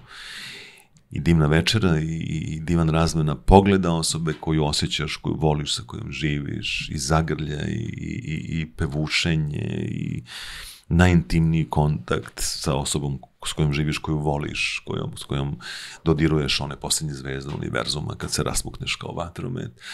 Sve je to selfness. Nije samo i wellness metode koje se rade, koje platiš pa ti neko drugi radi. Na kraju krajeva masaža jeste jedna fantastična umetnost u kojoj ti legneš i pasivan si i ne sme na tome da se zadrži. Ona je taj biser jedan, a onda ti iz njega lagano ulaziš i počinješ sebe i s drugim stvarima, evo, spomenuli smo ih onoliko, da ih živiš svakodnevno. Jel? A ne, to je bilo lepo i volao bih ja da su mi čarobnjaci, ako ljudi kažu jao anđeli, jao čarobnjaci vile, kad osete energiju koju im daruješ, a ona je mnogo moćna, kako si ruku spustio na nekog, šta si koju informaciju dano nekom, da budemo stvarno eto čarobnjaci, ti legneš i sve ti ja sredim, ništa ti ne moraš da radiš, uopšte da se susrećeš sa sobom, sa svojim problemima, sa svojim nesigurnostima, sa svojim kočnicama, samo pusti da te ja mašem i sve ti rešavam. Mislim, da to niti je prirodno, niti je realno da može se dogoditi. Da, i u tom smislu mi se jako dopada ta analogija masaže sa to jednom formom putokaza. Put ćeš morati sam da pređeš, ali može da ti se pokaže. Absolutno. I pomenuo si zvučnu terapiju tibetanskim posudama. To me je raspametilo. Kad smo u jednom trenutku ležim i samo osjećam kako stavljaš na mene te posude koje su pravljene ručno na Tibetu, od različitih metala. Posle si mi malo pričao o tome, a sad bih baš zamolio da podeliš to i sa mojom publikom i onda si uzao oni mali, kako se zove, onaj čekić s kojim si lupkao, palica mala jeste, kojim si lupkao u svaku od tih posuda. I to je bilo potpuno neverovatno iskustvo. Šta zapravo, tad sam se zapravo prvi put i susreo sa zvučnom masažom, pa bih htio sad ovom prilikom pitao da mi pojasniš šta zapravo predstavlja, na koji način zvučna masaža deluje na naše telo. Eto, sad naveli smo te posude. Šta se tu zapravo dešava? Kako deluje kod velikog broja ljudi kada čuju crkvena zvona? Ali oni čuju i osete naravno vibraciju. Ili možda tibetanska zvona u nekom hramu za ljude koji su tu. To je to njihovo prirodno prosto i ćelijsko odredište. Izuzetno moćna priča od samog tog nastajanja tibetanskih posuda, gde se koristi 7 ili 12 legura metala od srebra, bakra, zlata, meteorskog gvožđa, znamo kažem grožđa, pirita, galenita, silicijum. Mislim, u zavisnosti od toga čega više ima od tih legura, koliko je debljina sudova, koliko je velika posuda, dobijamo one duboke zvukove, one koje su zemlja, koje su donje partije, do onih srednjih gde je onaj čudesni prazvuk om koji je onoliko prisutan. Kad smo kod om, razgovarajući sa ljudima koji jesu u tom, na tom energetskom putu, to što neko izgovara kao om, pa čuje unutrašnju vibraciju tela, identično ima i amin koji izaziva unutrašnju vibraciju tela. Znači ne mora da bude om, niti mora da bude vezano za, kako naši ljudi obično često imaju malu averziju, sad pusti me, što je nepotrebno stvarno. Kad se demistifikuje to nepotrebno i naše amin isto pravi tu vibraciju tela i nije slučajno da je upravo kao takav i vezan za ta unutrašnja putovanja, stabilnosti, molitve, ovde meditacija sa om, ovde molitva sa amin, koje te polako vraća, koje ti ćeliju, vibriranje tvoje. To što kad ti imaš to i tvoje telo, vodica polako vibrira. Kada dišeš, to isto radi tibetanska posuda koju ozvučiš, pa taj zvuk ako držiš iznad tela, imaš zvučnu kišu koja ide preko tela, pa imaš zvuk koji dolazi do tebe, pa na ćelijskom nivou radi, a da ne govorimo ono što je najvažnije da radi na elementu u stvari svih naših tekućina, gde i cirkulaciju pokreće, gde i limfotok, emocija, pričali smo da je materializacija emocije, limfa, kao kad baciš kamenčić u vodu pa krenu koncentrični krugovi, pa je onda to frekvencija zvuka koja ima svoje značajno mjesto u celoj toj priči i ta kombinatorika ili sa 3 posude, što se često radi, ili sa svih 7 posuda da je svaka nekako kompatibilna i kreirana za energetski centar. dolazimo do tog čuvenog izraza čakra. 90. godina kad sam kretao, kada je i naš divan prijatelj Dragan Lončar krajem 80. godine, kad je krenula i škola masaža u Beogradu, krenuo sa jogom, to je bilo strašno. Moji drugarice su hteli roditelji izbaciti iz kuće, jer ona u jogi. I rekli su da je ona sektašica. Meni je to bilo, stvarno mi je bilo jezivo i nekako ljudi posle koji su imali različite iskustva i ja dok sam studirao na krajeva joge sebe zaista jednog trenutka tako nisam doživeo. Ja sam otišao da izučavam sve to da bih imao onaj postament na kome ću da gradim svoje metode koje nakon toga radim i koje ću svojim studentima koji mi ukazuju poverenje znati kroz učenje pa iskustveno potvrđeno prenesem, a ne sa informacijom koju sam pročitao na internetu, pa iz 3 rečenice površne, one prve informacije da plasiram nešto što je jako važno u našem holističkom terapeutskom radu. I kad se kaže taj izraz čakra, treba da se uvek nagovesti, jeste to energetski centar. I tako se prevodi, kao energetski vrtlog. Ali nije to sve. Ono što je mnogo važnije u prevodu je da je svaka ta čakra jedna žlezda sa unutrašnjim lučenjem. Da. To je ceo endokrini sistem. Znači ti direktno tu radiš sa hipofizom, epifizom, štitnom žlezdom, grudnom žlezdom, nadležnim žlezdama, polnim žlezdom. Ti automatski samo je zoveš na sanskrtu, drugačijim nekim jezikom, sad potpuno drugačijom tradicijom, jednom divnom, najstarijom kulturom, medicinskom, ajurvedskom i tako dalje, na planeti Zemlji od koje se na kraju se razvijestali i ostali gradili sebe, koja je jedno bogatstvo, mislim, ko zaista želi da uđe u nju i da je. Ali reci da je to žlezda s unutrašnjim lučenjem. Pa će da te možda lakše tako demistifikovano prihvate ljudi i da razumeju, za razliku kada im kažeš Muladhara, Svadhisthana, Manipura, Anahata, Vishuddhi, Sahasrara, tu već imamo malo u prijemu terminologije otpor, jer ga ne poznajemo, ali ako ga kažem i na svom jeziku, ima prevod za svaku, pa zna se koja je žlezda za svaku, pa kažem, oni ga sad zovu tako i tako, a to znači to i to na sanskrtu, onda je daleko lakše i prihvatiti i razumeti celu tu priču. Sad te tibetanske posude rade bukvalno na frekvenciji tih naših žleza s unutrašnjim lučenjem, koje jesu najvažnije u očuvanju našeg zdravlja.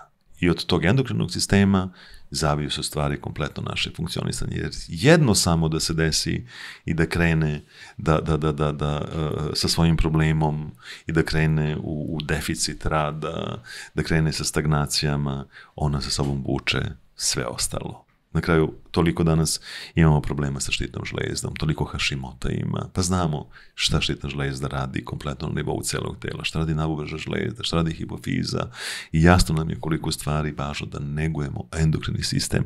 A opet svaka žlezda sa našim lučenjem je čista psihologija, emocija, stanje jakosti, stanje slabosti. Pa to isto učiš. Ako si isuviše materijalan, ako si samo u materiji, ako si zapostavio emotivno i duhovno, da si koncentrisan na taj prvi, drugi energetski centar, use, nase, podase, lova, kola, izbor, svako je pravo na svoj izbor, naravno svesni. Ili si otišao samo u drugu krajnost da si zaktivirao centralni deo, da si zapostavio i taj materijalni deo, šta se onda dešava, u svakom smislu. Kako je rekao, opet se vraćam na Miku Antića, nekako mi je ono uvek najmilije mi da ga spomenem, prepričat ću samo i citirati, da možeš da naučiš i da treba da letiš do svojih visina i treba da raširiš krila i treba da istražuješ, ali nikada nemoj da zaboraviš kako se korača po zemlji. To je znači balans i tih zemaljskih centara i naravno negovanje, balans i emotivnih i duhovnih centara, da bude sve u harmoniji.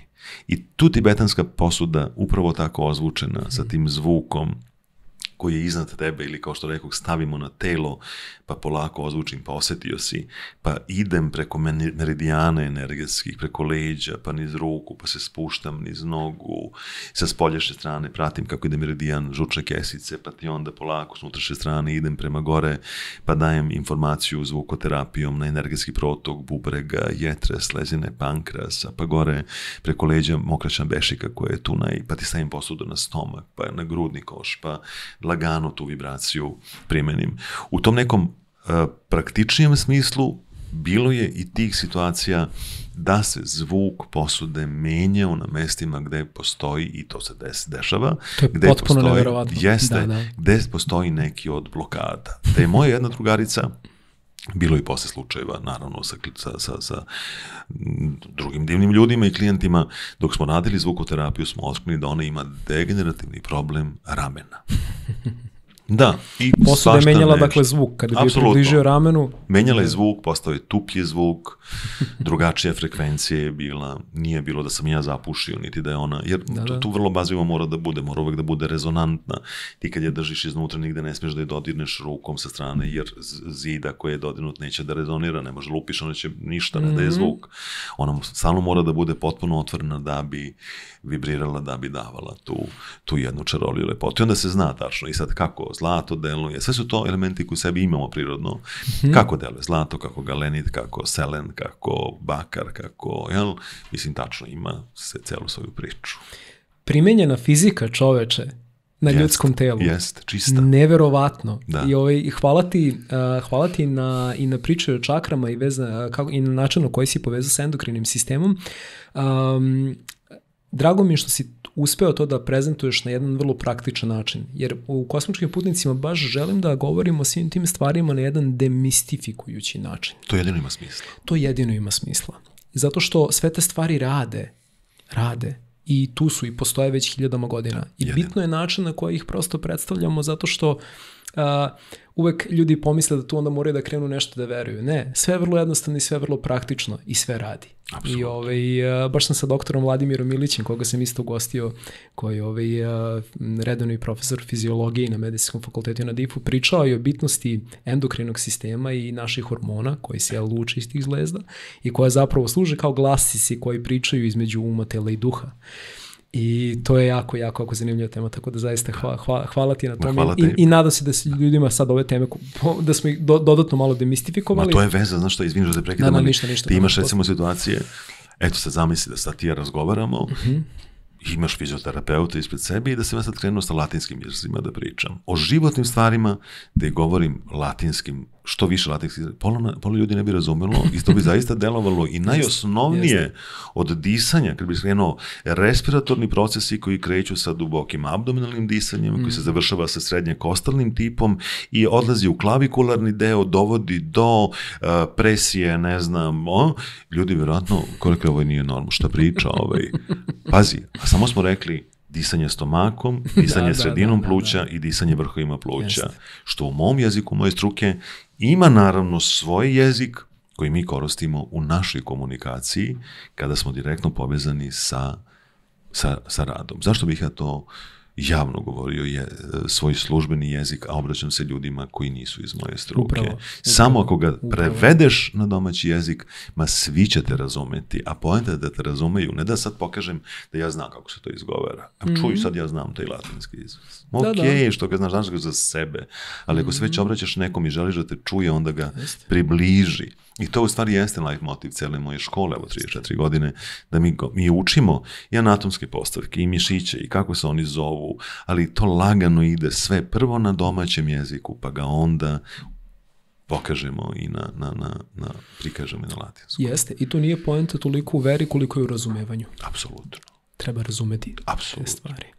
I ovom temom sad, baš kad si rekao da si sa posudom uspeo da lociraš određeni fizički problem u nečijem telu, otvaramo jednu jako zanimljivu temu koju često obrađujemo u Kosmičkim putnicima. Ona se naravno bavi emotivnim i mentalnim zdravljem. I veoma mi je zanimljivo bilo kada sam prvi put u razgovoru sa nekom od mojih gostiju otkrio to da u našem telu postoje određene emotivne blokade i traume koje su doslovno lokalizovane i zamrznute određenim delovima tela. Kao i to da, uz pomoć određenih tipova masaža, možemo da identifikujemo i da otopimo te blokade. Na koji način masaža deluje na otkrivanje, to mislim ti si otkrio konkretno fizički problem, ali recimo kada su u pitanju emotivne blokade i traume, na koji način i koji tipovi masaže nam pomožu da identifikujemo tu vrstu boljki koju imamo u telu i na koji način možemo da ih otopimo uz pomoću masaže? Pa ponovo idemo sa tom pričom da li ja mogu da otopim to? Da li ja bilo što radim, sem što ponovo tebi palim prekidače? da li radiš na sređivanju svog problema. Najviše mi daješ baklju, pa evo ti, ako hoćeš da otopiš. Ali ti pomažem u celoj toj priči. Znaš, pomažem ti. Možda ti otvaram te kapije koje su bile zatvorene kroz globove, kroz lokalizaciju i traženje gde je uzrok da je upravo to mesto pokazalo taj problem kao takav. I sve što smo do sada pričali, od disanja, od laganog putovanja kroz sebe, od laganog izbacivanja iz sebe do potpunim fokusiranim kontaktom sa svojim bićem. Kako unutra, kako iz glave, tako i na telesnom nivou. Jer sve što se dešava kao problem anksioznosti ili bilo čega ostavlja svoj i fizički zapis na našem telu. Dodir, prisutnost, podrška, razumevanje, pa masažne tehnike kako god da se one zovu. A ima ih nebrojeno. Pravci, da li je to klasika, da li je to aromaterapija, da li je to istočnjački šijacu, da li je jumeiho, da li je voda, da li je... Nema veze, ali oni su samo alati, odabrani alati da bismo došli do određenog rezultata. Da, mislim da je jako bitna stvar vezano iz ovog razgovora kada je masaža, kada je alat samospoznaje u pitanju, jeste to da dopada mi se ta vrsta etike koju primenjuješ u svom radu, gde ne preuzimaš odgovornost da ti nekome rešiš taj problem, već koliko samo da nekome pokažeš kroz masažu gde potencijalno može da se nalazi određeno čvorište s kojim čovjek može da krene da se bavi onda kad je za to spreman. Apsolutno. I to mora sam da odluči i sam da ima odgovornost. Mislim, ne znam samo odgovornost, sad, odluku da krene da se bavi. Sad, znaš, kod različitih situacijama tu toliko ima divnih kolega i toliko ima raznih oblasti koji pomažu čoveku, svakome od nas, da dođemo do odgovora na mnoga pitanja, da se izbalansiramo, da se iscentriramo, znaš, toliko ima pravaca, toliko ima zaista fenomenalnih ljudi, koliko je kod tebe bilo fantastičnih ljudi koji su celim srcem u svom poslu i svom izboru profesionalnom, koji je potpuno čovečan i ljudski, znaš. I onda je u stvari posao jednog terapeuta koji jeste u masaži je između ostalog i to je jedno divno timsko udruživanje sa ljudima iz ostalih oblasti. Ne mogu ja da budem, znaš, sad bi bilo divno kad bi Mali Perica bio Mali Perica, pa sam sad sve ja, čarobnjak koji postisao svu pamet ovog sveta, pa sam i nutricionista, i psiholog, i coach, i maser, i kineziterapeut, i ne znam, osteopata, i IT stručnjak. Halo, mislim, ajmo da se dogovorimo. Lepo je da ti sebe gradiš i sve to, ali ti nosiš odgovornost za ovaj svoj deo priče koji podrazumeva znanja, koji inkorporiraš u to, ali u tom timu su ljudi koji su celim bićem kao ti u masaži, vezani za dušu čoveka, vezani za psihu, za mozak čoveka, vezani za hranu, vezani za fizičku aktivnost.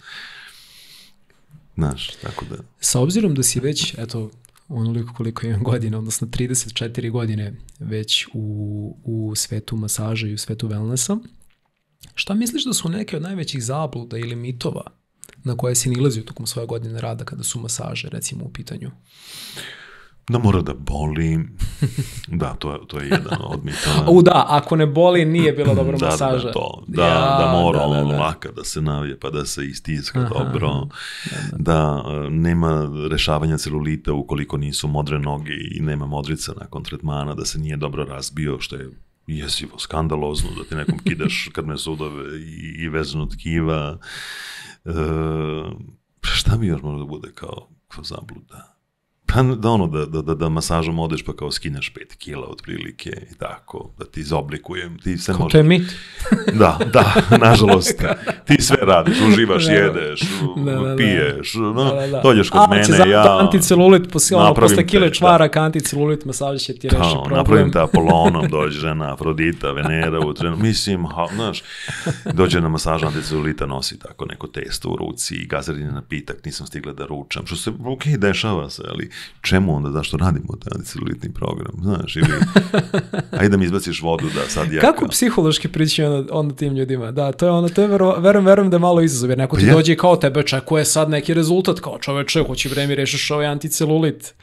Znaš šta, meni nije teško da pokažem sebe i kažem, vidi, ja kad bi mogo, ja bi bio Apolon, otišao bi kod nekog da me tako izrendira i napravi frajerom, znaš, sav po jusu, pošto sam ja tako čovek hedonista, što se vidi po meni jedan bik, koji je sklon uživanjima, pa onda stomačić, pa onda, znaš, moja konstitucija, ako imam 57 godina, što nije opravdanje, svakako, evo vidi, da je neko mogao tako, da ja sad stvarno uživam, da se ne patim, ko što često odlazim, ja se šalim, da se patim, isto bi volio tako da mogu da živim, znaš, ali nemoguće, ako malo ne kreneš sam na redukcije i na promene od načina razmišljanja preko odluka koje imaš vezano za sebe, kako god da se to zove, da li sad hoću da budem zgodna i zgodan, onda ti ja stvarno mogu samo da ti budem pomoć, da izbacimo taj višak vode između ćelijskog prostora, da uradimo na tonusu mišića, da očistimo malo, damo informaciju unutrašnjim organima, da psihološki imaš bolji osjećaj, spoja sa svojim telom, sa svojim, znaš, da sve to, ali moraš da učestvuješ u celom procesu, to je proces. I da ne bude kampanjski proces sad za mora u julu, u avgustu, nego da to bude tvoj izbor. Sad pričam ja koji sam često želeo da to bude moj izbor, još uvek tražim trenutak da bude konačni izbor. Tako sam stalno ovako, pa ovako. I to sam prosto moj senzibilitet i moj i razumem. Onda, znaš kako priđeš, pa razumeš, meni je to toliko sve drago. Pričali smo, spoznaj sebe, spoznaješ svet. Znaš, pa imaš sam lične iskustva koja u tvom životu se pokazuju kao nešto što prepoznaješ kod drugih ljudi, a kroz sve to isto si prošli. Naravno da mi je slatko, onda se često i nasmejemo i tako podelimo suzu radosnicu, smo takvi hedonisti, a želimo da sečemo. I onda dođe trenutak, naravno, kad, znaš, od tog željnog preimenovanja nekih stvari ili promena, dođe naravno trenutak kada te zdravstveno stanje upozori da je doteralo cara do duvera, što nije dobro i što ne treba da se dešava, i to je preventiva koja znači, ali nekad dođe taj trenutak te upozori, pa sad se vrati malo na podešavanja, ali sve je to život. Sve je to život. Ne samo moj i tvoj, nego život ljudi s kojima smo gosti na ovoj planeti lepoj, onoliko koliko treba da budemo. Veliki deo, naravno, tvog rada i doprinosa se ogleda i u tvojoj karijeri kao učitelja i predavača. Tokom tih svih svojih godina angažmani rada si obično preko 30.000 učenika. I 2014. godine si osnovao i Wellness Akademiju Peđe Filipović. Kako sad gledaš na taj svoj učiteljski aspekt svoje karijere kada se osvrneš na sve te ljude koje si obučio? To mi je jedan od najlepših segmenata i delova života. To je kao životni projekat. Znači, to nije posao, to nije 89. je otvorena škola masaža i profesional, tad sam krenuo, naravno vremenom se razvijamo, pa je nastali Wellness Akademija. Profesional, na osnovu tvoje autobiografije, to je znači baš bila tvoja škola? Moja autorska škola. Tvoja autorska škola, da. Ja u Đuri Saleju i dalje je još uvek profesional živi i dalje mi, i dalje, hvala Bogu, evo 34 godine slavimo 28. maja. To je, kako ti objasnim, mislim da je to, kako kažu i prijatelji koji se bave astrologijom, numerologijama, bila sreća da u tim mladim danima prepoznam, udahnem, osvestim, prepustim se misiji koja je moja na ovozemaljskom putovanju. I to bi samo bila nekako samo prazna priča da ona ne traje, evo, 34 godine, da to nisu ljudi koji ti daruju poverenje, da to nisu ljudi koji dolaze redovno na predavanja, malo pre spomenu smo, koji menjaju svoj život kada završe masažu, koji su u nekim situacijama nesigurnosti, gubljenja samopouzdanja, nezadovoljstva zbog poslova kojima se bave, a bile su odluke njihovih roditelja ili partnera ili već, ne znam, uslovljena situacijama raznim, ovakvim, onakvim, živeli nešto gde sebe nisu afirmisali, gde se nisu ostvarili, što nisu voleli, i neretko se dešava da dolaze da menjaju 30, 40, 50 godina svoju struku, da prelaze polako u masažu, u wellness, da je to ono što su, da tu sebe prosto, znaš, život im se stvarno onako fantastično menja. S druge strane, odgovornost je jedna izuzetno velika, što je lepo, jako, jer te to stalno nekako, stalno ti daje inekciju da radiš na sebi, da nestaješ, znaš, nemaš ti sad da budeš na nivou 17. veka ili da moja predavanja, ja jesam u bazi onaj čovek kakav sam bio i kad sam imao 23 godine kada sam krenuo, ali od tog trenutka do danas se mnogo što učilo, mnogo što je bilo moderno, nekako inkorporirano u to tradicionalno, mora da se prati vreme u kome živimo, mora da se prati, mislim, ne možete sad, ok, jeste jedna filozofija, ali ona sobom ima dosta svojih nekako, aj što kažemo, i segmenata i ukrasa i sličnog što je čini kao takvom u 21. veku. Iako ima svoju bazu koja je baza koja se nikada neće promeniti. I ujedno koliko god da sam bio učitelj, ja sam uvijek bio učenik. I celog života je to tako.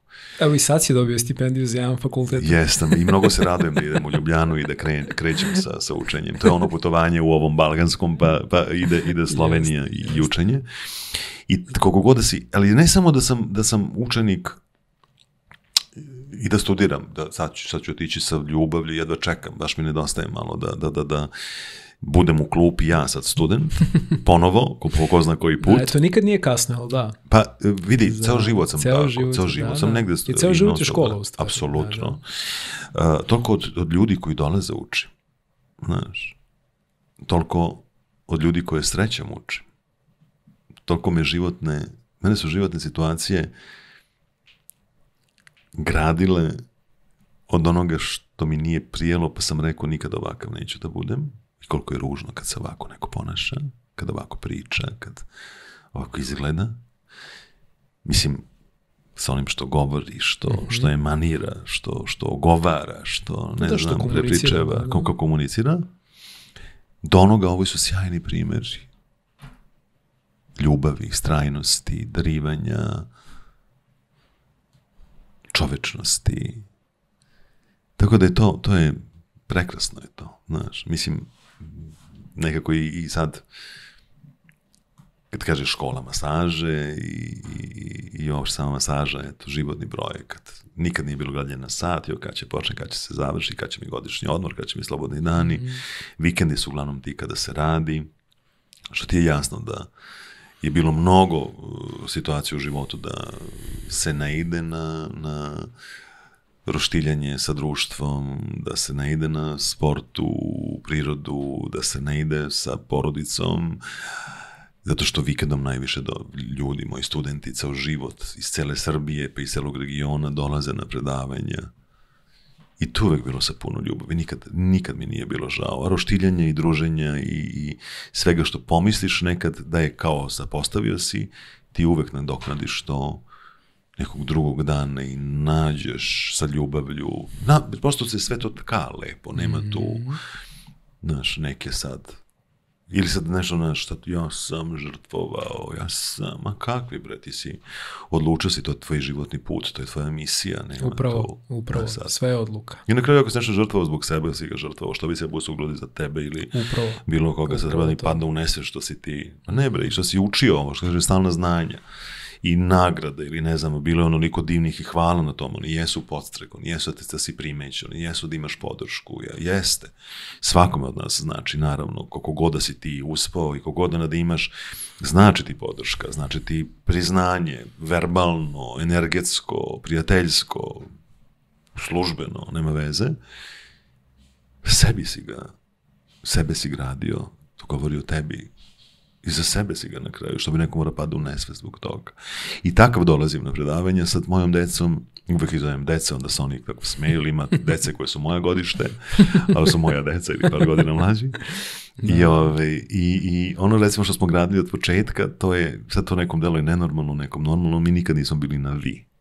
Meni to vivkanje smeta sa mojom decom i na ti smo. I to je, kad se već dodirujemo i kad je već govor naše komunikacije, taj neišmirani dodir, ne može da se odglumi to, kad staviš ruke ti ili si ljubav i mir ili nisi, ne može da glumiš dodir, može da glumiš ovako i da sve, od uvek je to nekako bila ta jedna. To mi se dopada, ne možeš da glumiš dodir. Ne možeš, njega ne možeš šmiraš nikako. Da. Ti možeš da vidiš pa da pomisliš da sam ja stavim ruke pa nešto napravim, pozu. Sve je jasno. Međutim, kad staviš ruke, tu nema, tu mora da čisto.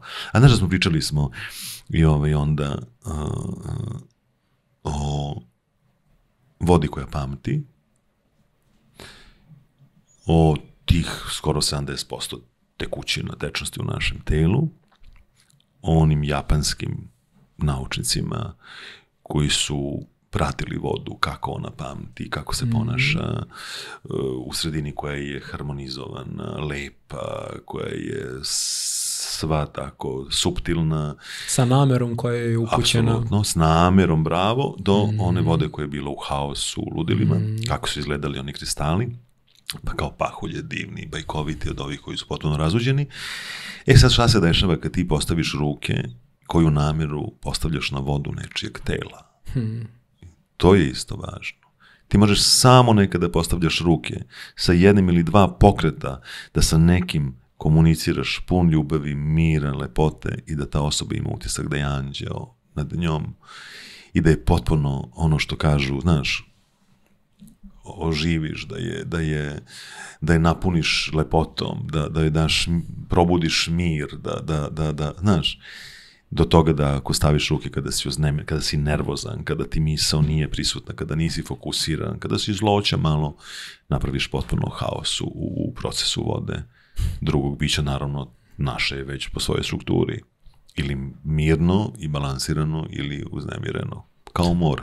To je potpuno fascinantno da u stvari da kroz proces masaže voda jedne osobe komunicira s vodom druge, pošto smo većinski voda. Da, apsolutno. Da. To nisam da tako gledao kad si mi to prvi put rekao. A opet kad se vratimo emocije. Jako zanimljivo. Da. Znaš, kad se vratiš emocije, kad se vratimo od toga šta se u dubinama tih voda krije, pa koliko ima lepote, koliko ima onog što nismo ni osvestili da imamo, pa zaboravili da imamo, znaš, pa od onoga što malo se tu zadržalo isto. Tako da je to čudotvorno je to. Pa zašto onda i masaža, znaš, to je kad ti recimo uđeš u ceo taj proces da napraviš jednu lepotu, napraviš tu jednu, kad se kažeš bajka, to deluje nerealno, ali ti živiš prosto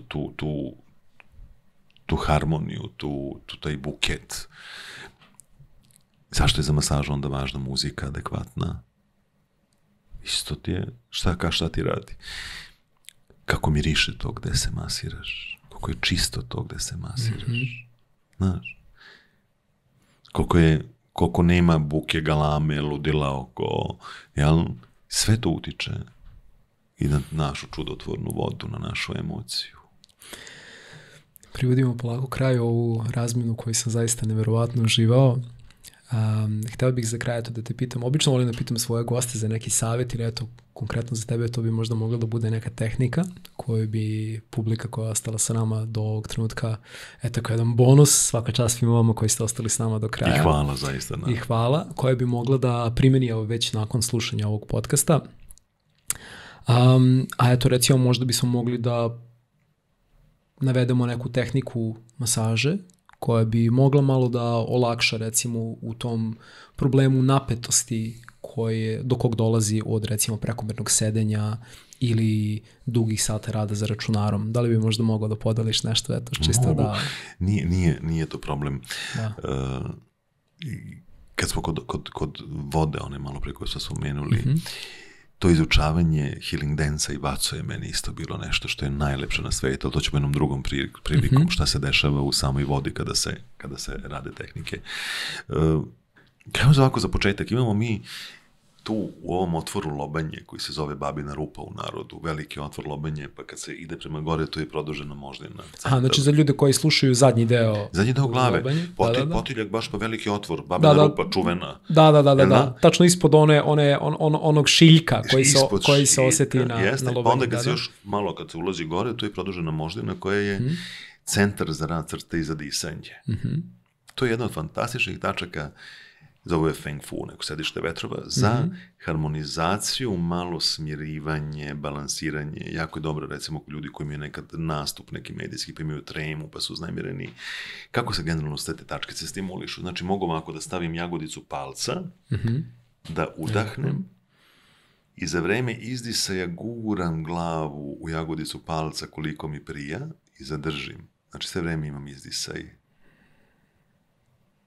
I opet, polako popustim. Udahnem, idem lagano, guram glavu nazad, polako, koliko mi prija na jagodicu palca za vreme izdisaja.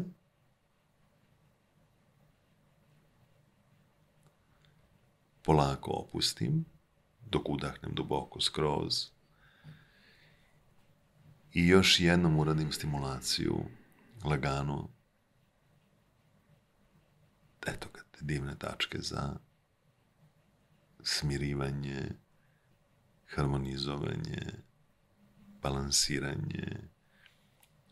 Recimo, to bi bila ta Feng Fu. Dok je radim, bukvalno ono kao pokušam da otvorim oči, oči mi se same zatvore. Jeste, pa dobro, da. Znači, ti već bukvalno ti imaš svoj put, meditacije, opuštanje, znaš, da se potpuno povežeš sa sobom. Neko je možda malo i neobično sad dok stiskam, šta sad radim, šta stiskam. Neće mnogo da nam pomogne, recimo, ako smo dugo sedeli i samo neku tačku stisnemo. Da, upravo to sam tada da kažem. Ali moraš malo da ramena razgibaš, moraš malo da, znaš, sa disanjem, udisaj, da povežeš skroz ivice lopatica, da osvestiš napetost u tom međulopatičnom delu, pa polako da spustiš.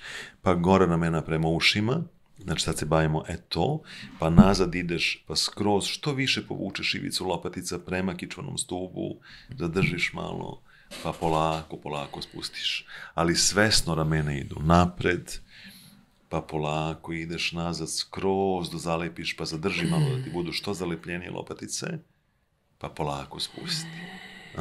Pa onda malo kontra. Udahneš zalepljene lopatice, pa izdisaj da ramena idu što dalje napred, tu, pa polako spusti. Pa opet tu, pa polako spusti. Znaš što je sad još interesantno? To sam u Iyengarovoj jogi, recimo, kad smo imali neke edukacije, često sad sve ovo nema smisla ako sedimo zaveljani na stolici, s jednog trenutka lepo uspravio. Znači, nema sedenja da sedneš na krsnu trtičnu kost i da ti kičma bude ovako, nego, sad može malo da deluje smešno, ili kako smo mi učili, kao da ustaneš, pa ako treba malo sedalni da jedan drugi otvoriš, sedaš tačno na onu prvu čakricu, tačno na onu tačku između analnog dela i genitalnog. Perineuma, ali tako? Perineuma, bravo. I kad tako sediš, tvoja kičma je ravna. Nema ovo. Da, jer to potpuno, to menja i mentalno i emotivno stanje. Kad sedimo ovako, ili kad se ispravimo. To ti sad kao sediš kao baletski igrač, razumeš? Da. Samo je pitanje da li smo se zavalili i seli na krsnu kost, gotovo. Već smo otišli u kifozu, ili smo malo napred, pa smo seli na tačku perineuma, i onda smo iz nje i onda nam je energijica ide. I sad, sa tim disanjem koje smo spomenuli, dišem tako da bukvalno osjetim kao da mi udisa ide kroz celu kičmu do vrha glave, šta god da radim. Da li radim dizanje ramena pa udišem, dižem udisaj kroz kičmu do vrha glave, pa kad spuštam napred, onda izdišem kroz nos što duže i kao da mi izdisaj ide skroz preko prednje strane tela ponovo do perineuma. Recimo sad tu možeš da kombinuješ svašta nešto. Do recimo tih tačkica koje su locirane na sredini ramenog snopa trapeziju sa tačke meridijana, žučne kesice, to baš kad se nekako čovek malo i stisne ili u situacijama kad nešto naljutiš, kad si nezadovoljan, onda malo dobro izmasira i te tačke, pa idi u dubinu sa istisajem ponovo, ideš pritisak, dok traje izdisaj, to više do 7 sekundi, pa polako udisajem opusti, pa masaža skalpa koja je jako važna, posebno ceo taj deo oko uha, isto za opuštanje upravo ovog što smo malo prespomenuli. Mislim, ima onoliko stvari, da ovo bar ako može malo od pomoći.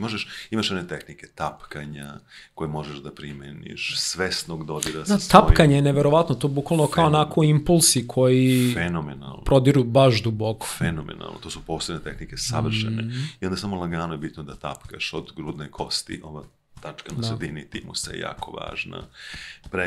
Ali opet si povezan, znači kad tapkam, ja osjećam svaki delić, znaš, dok tapkam mišića, ne tapkam da je samo, da ga lupam, pa ga, kao što recimo imaš i to zagrevanje, polako se povežeš sa svojim grudnim mišićem, pa ideš, daješ stimulaciju želucu, pa malo stimulaciju u plućima, pa opet, kako to radiš, svestan si toga da daješ doprinos tom energetskom protoku i želucu i pluća. Mislim, fantazija, to baš može onako da se čovjek. Toliko toga. Hvala ti puno što si podelio ove tehnike sa mnom i sa mojom publikom i hvala ti mnogo na tom jednom, pre svega to jednoj neutoljivoj žeđi za znanjem, a onda i ljubavi da to znanje želiš da prenosiš dalje i u formi wellness i u formi masaže. Šta da kažem, baš mi je bilo drago što smo vodili današnji ovaj razgovor, nadam se da ćemo ovu priču širiti dalje, otvorili smo jako puno tema, tako da nadam se da si uživao u ovom razgovoru, ja jesam. Jesam jako, hvala ti beskreno na divnom gostoprimstvu i hvala svim divnim ljudima koji su sa nama i hvala što zajedno delimo ovo divno putovanje, ovo zemaljsko i to baš ovde što nije slučajno u našoj lepoj zemljici u ovom trenutku beskrenog univerzuma. Nema na čemu. Hvala svima vama koji ste ostali sa nama do kraja ove epizode Kosmičkih putnika. Nadam se da ste naučili nešto novo. Stavit ću sve relevantne linkove u opisu ispod ovog videa, tako da ćete moći dodatno da se upoznate sa Peđinim radom. Moći ćete dodatno da istražite te teme, naravno i da mu se javite ukoliko želite da prođete kroz njegovo iskustvo masaža, što vam svima toplo preporučujem. Uživajte i vidimo se uskoro u nekoj od novih epizoda Kosmičkih putnika. Ćao. Nešto novo, stavit ću sve relevantne linkove u opisu ispod ovog videa, tako da ćete moći dodatno da se upoznate sa Peđinim radom. Moći ćete dodatno da istražite te teme, naravno i da mu se javite ukoliko želite da prođete kroz njegovo iskustvo masaža, što vam svima toplo preporučujem. Uživajte i vidimo se uskoro u nekoj od novih epizoda Kosmičkih putnika. Ćao.